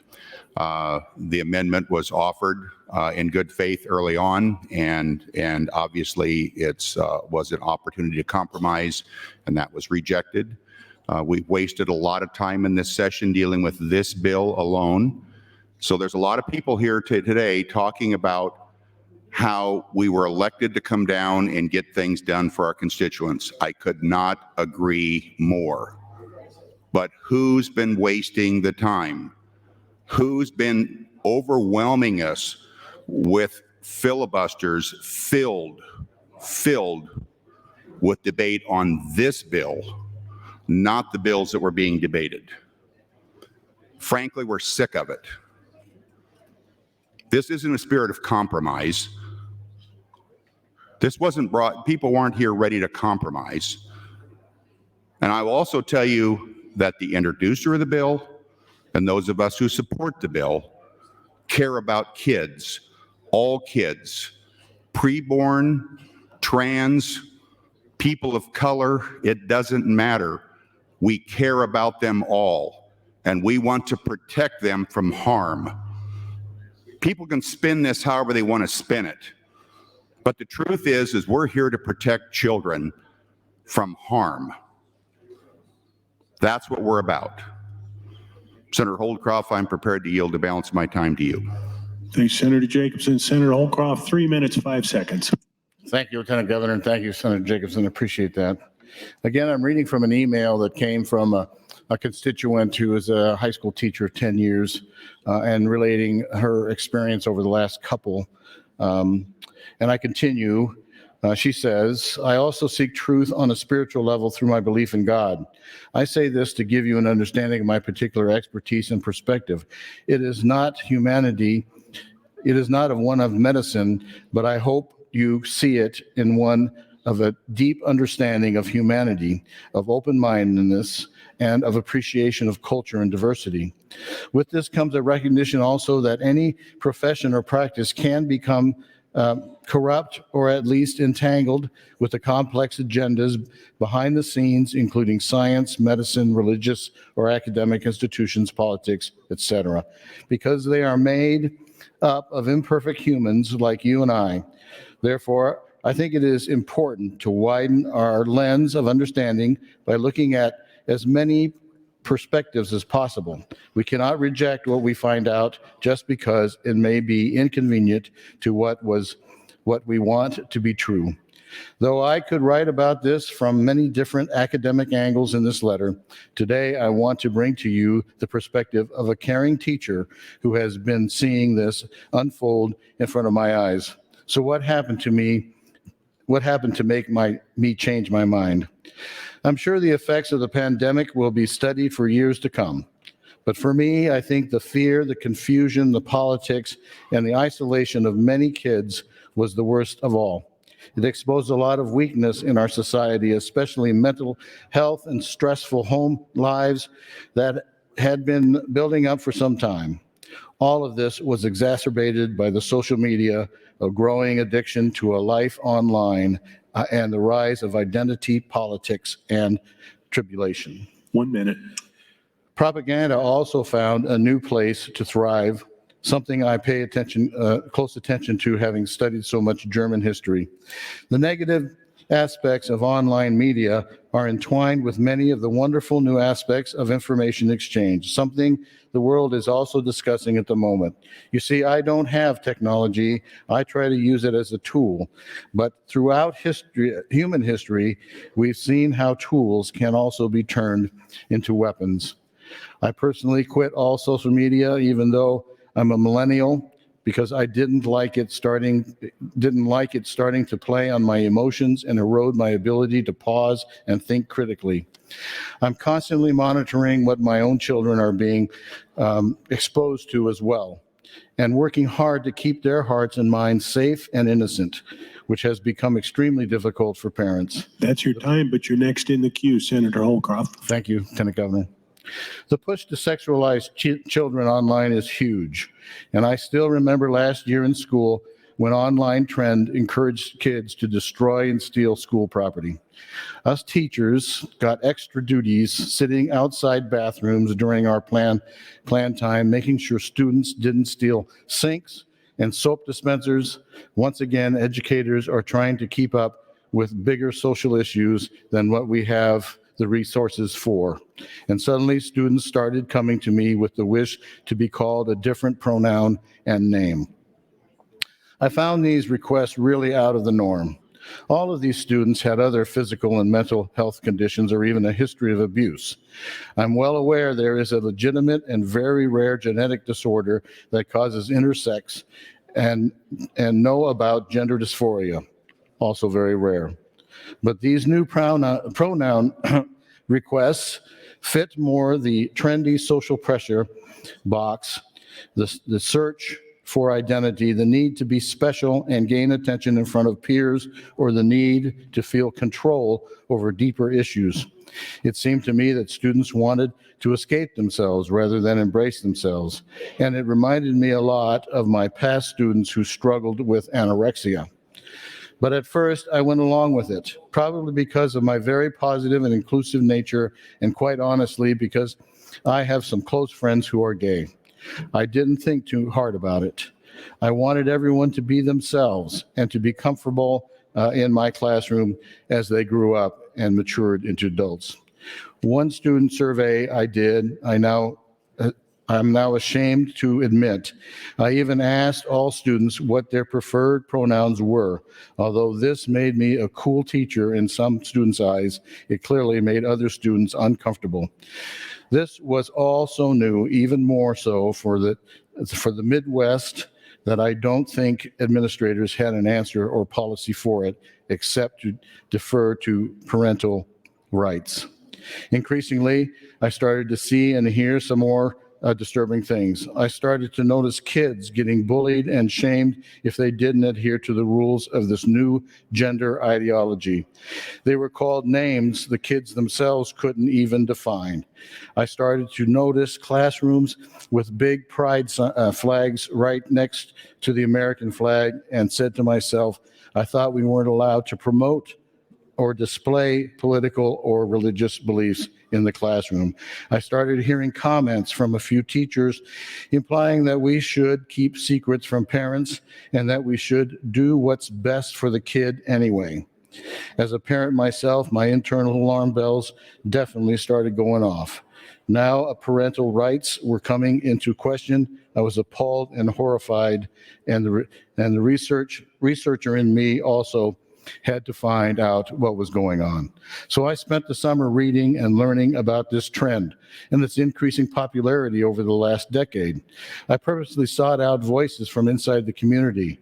Of course, I started reading about the growing number of detransitioners for whom my heart breaks. Young people who completely bought into gender ideology and now struggle so much with lifelong health issues.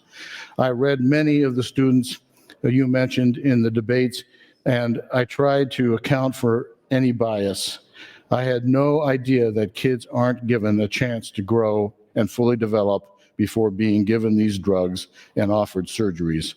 Why are people, especially children, again being sexualized and being reduced to only their sexual organs? Thank you. This was the most shocking thing to me. They are not old enough to consent to this. I know teens. They are amazing, intelligent, talented, creative, and capable. But I know adolescent psychology, and I know their propensity to engage in risky behavior, particularly for the attention of their peers. I know that their brains don't fully develop until their 20s. They are still learning, exploring, growing, and developing who they are and want to be so much. They know a lot about what others tell them to be. That is parents or their peers group, or most recently, the internet. Not surprisingly, behind much of this is the money aspect. And I'm going to stop there and ask for some time later on. There's still about another few minutes. Thank you, Senator Holdcroft. Senator John Kavanaugh, you are recognized to speak. Thank you, Mr. President. Well, again, I rise in support of the bracket motion and opposed to the underlying bill. And I spoke earlier about the kind of ongoing legal landscape of a similar or almost exactly identical bill out of the state of Arkansas, and how a federal court has prevented that bill from going into effect, that law from going into effect, because of the discriminatory aspect of it. And, you know, I talked last night about a little bit about the, I don't know what the right word would be, perfunctory or faux compromises that have been offered around this year. And that's another one that was offered on this bill, is couched as a compromise, and heard, you know, folks don't really want that bill or that amendment that were that compromise, and that people aren't negotiating in good faith around that. And I've heard a lot of the folks who are in favor of this bill talk about different things and why they support this bill, about some individuals who had a bad experience when they sought gender affirming care as an adult, which is not relevant under this bill, and that other people have just a lot of concerns about maybe the quickness with which some people pursue or get gender affirming care. And so, you hear a lot of the complaints I'm hearing. You sit here and you think, oh, well, maybe there is some kind of room to find a common ground that would address these concerns. But this bill isn't it. This bill is basically like, swatting a fly with a sledgehammer or something like that. If your concerns are about making sure the parents are involved, there's a way to do that that's different than this bill. And so there's other addressing the issues. You think it's too easy to get gender affirming care. There are ways that you can make sure that people go through the proper procedures and take time. And I remember in the last round of debate, Senator Frederickson did a very nice job of laying out what is the steps that somebody goes through along the way to receive this type of care. And there does seem to be a fundamental misunderstanding about what this care actually is. And so maybe if folks listened and internalized and went and talked with some of the families who have been down here many, many times about what this actually looks like, there may be room to find a compromise that would work within the confines. And I'm not an expert on any of those subjects. And my opposition from this bill is rooted in the fact that the bill seeks to solve a claimed problem, a purported problem by some people, in a discriminatory way, which is it bans some people from getting care because some people in this body and outside don't like what the result of that care is. And they act like they say that the care is dangerous, it's untested, it's experimental, when that is not true. All of the care that we're talking about here is been approved and been used for years and will continue to be used if we pass this bill for people under the age of 19, just if it's being used to make sure that they continue to conform with the social construct of their current sex or gender as you see it. And so the problem with this bill is that it's not about health and safety of children. It's not about making sure that processes and procedures are followed. It's just about that you don't like the outcome. And that's not the role here. We're not supposed to be deciding how someone should live their life. And so that's my opposition to this bill. And I think that if people want to have a serious conversation about how to compromise, that's something that can be done. And I know it seems like it's very hard this year to get to that place, but it's been done in the past. It will be done again in the future. But the things that have been offered on this bill so far are not a compromise. They are way out of line with what we should be doing.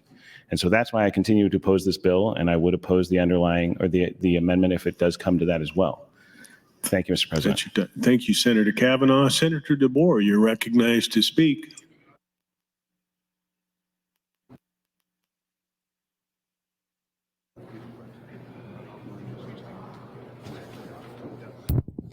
Thank you, Mr. President. I don't know that there's terribly much more to say. So I will sum up, which is this. I think that this is bad policy, and it's nothing to do with anything else. If you take everything else out of it and you look at it from 1,000 feet up in the air and you say, we're going to take away the rights of parents to make a decision with doctors about care for a child. It sounds bad. And somebody said, well, there's this whole industry or something.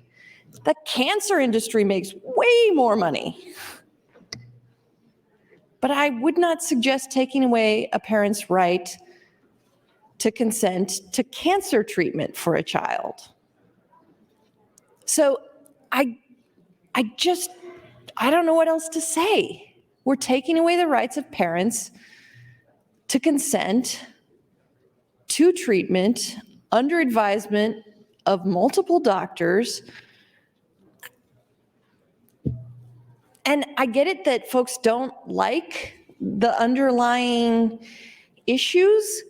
They think that they're right and the doctors and the parents are wrong, and I get it. But like, what is this precedent even? Just from a precedent side of things, it seems scary to me to say we're going to get between a parent and the parent's ability to make decisions for their child about medical issues under consultation with doctors.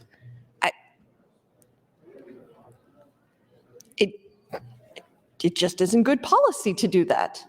Parents should be able to make decisions for their children.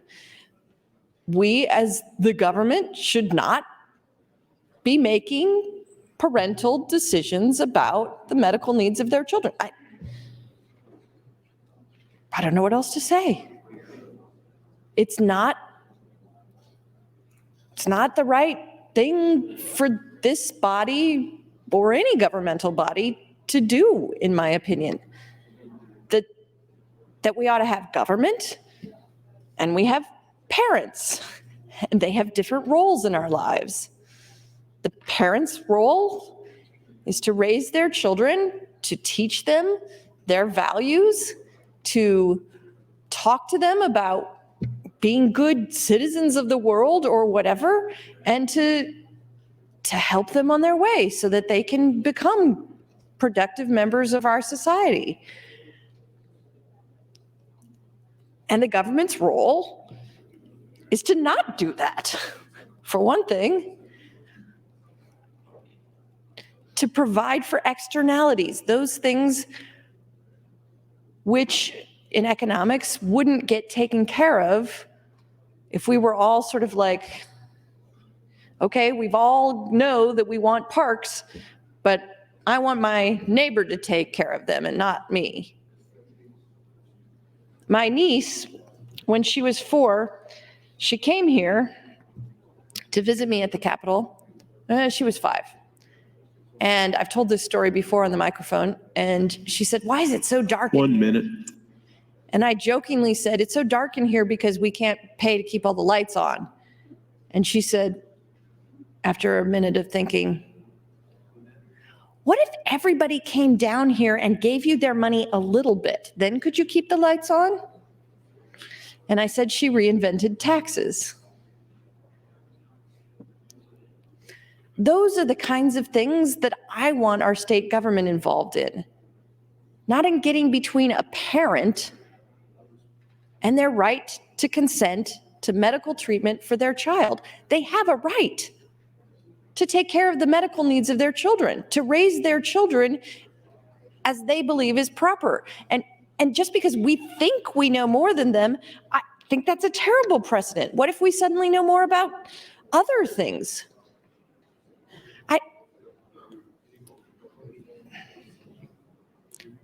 It's just bad policy.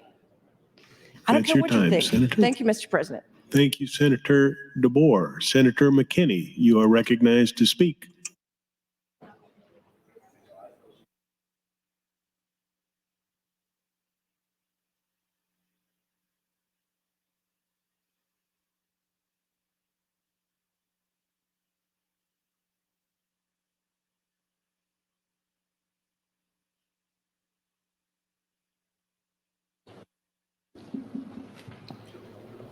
Sorry, I'll yield the balance of my time to Senator Day.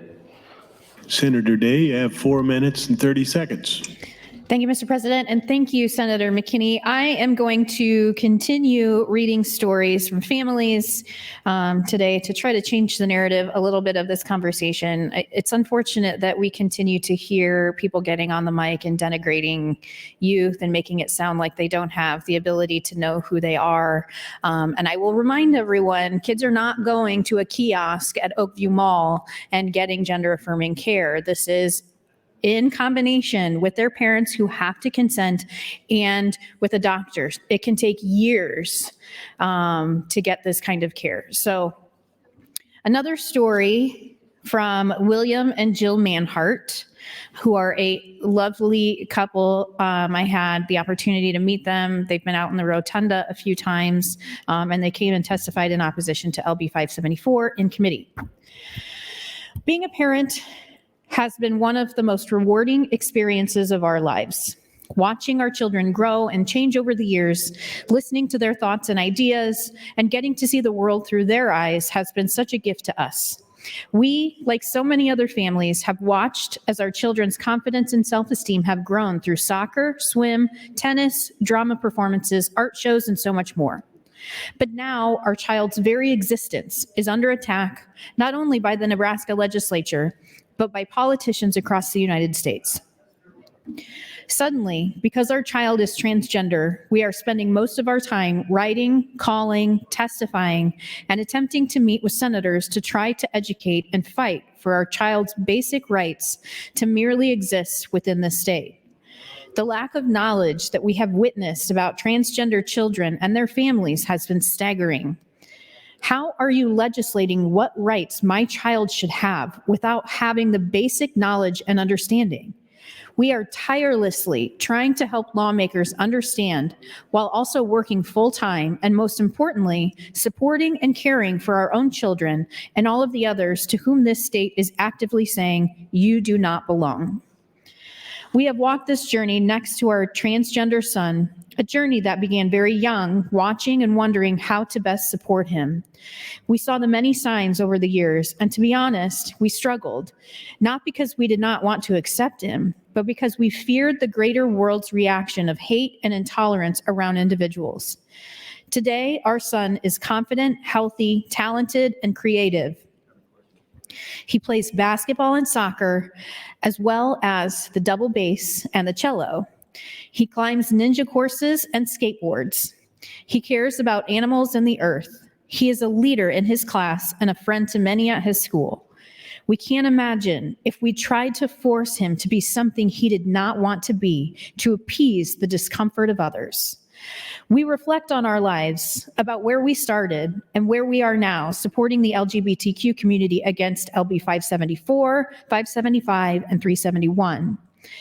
We were there on March 31st as the LGBTQ community and allies gathered at the Capitol in protest of these bills. As we marched with others around the Capitol that evening, we noticed that there were no counter-protesters. 1 minute. Thank you. We assumed there would be at least a few people with anti-gay picket signs, but there was no one. This confirmed to us that outside of the senators who support these bills, most Nebraskans do not support these bills. As one former senator testified, these bills are solutions in search of a problem. Nebraskans should consider the harm these bills drafted and pushed through from outside groups are causing our state.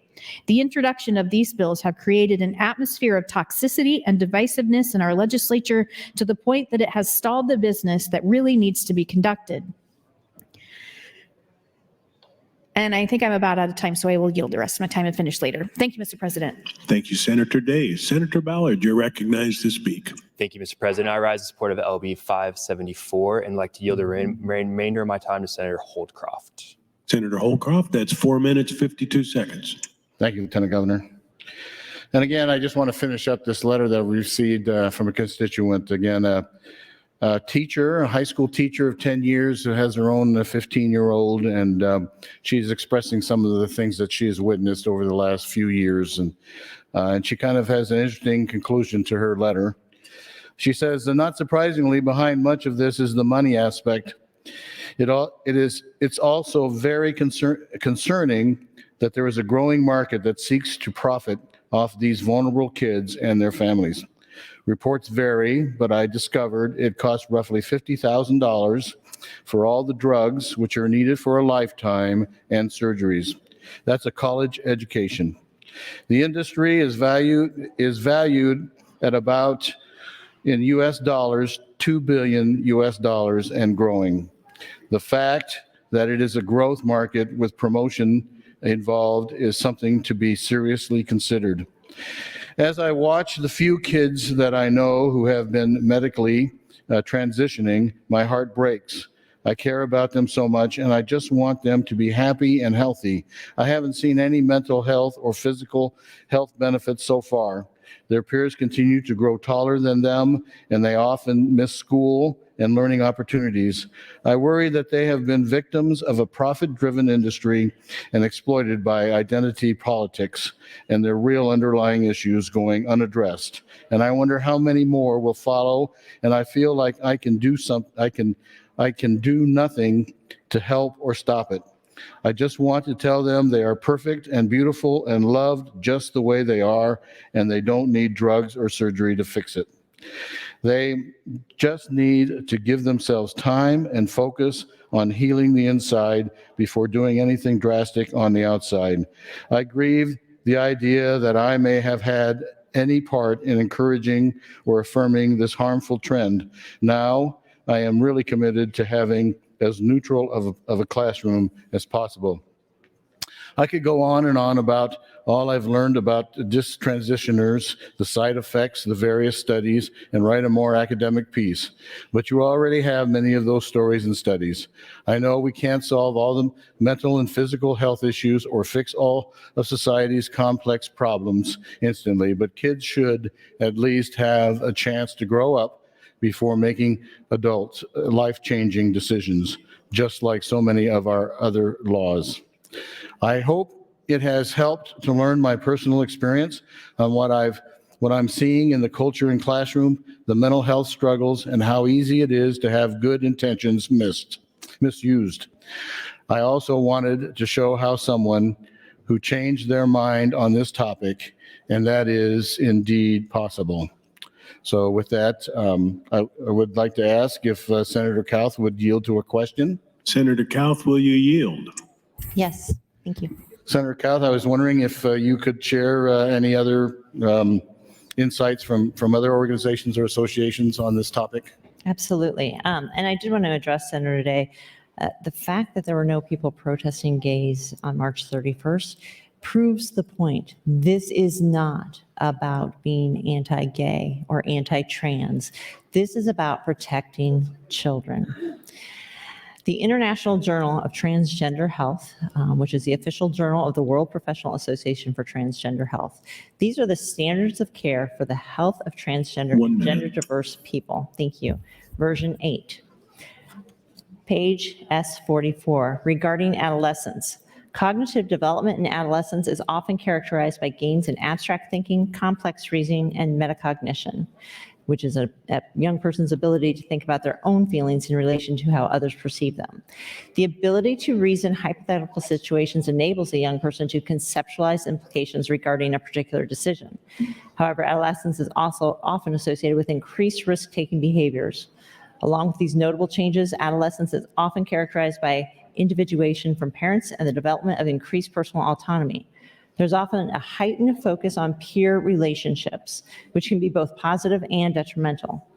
Adolescents often experience a sense of urgency that stems from hypersensitivity to reward, and their sense of timing has been shown to be different from that of older individuals.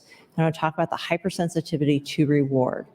Currently in our culture, there That's your are time, rewards. Senators. Thank you. Thank you, Senators Kauth and Holdcroft. Senator Dungan, you are recognized to speak.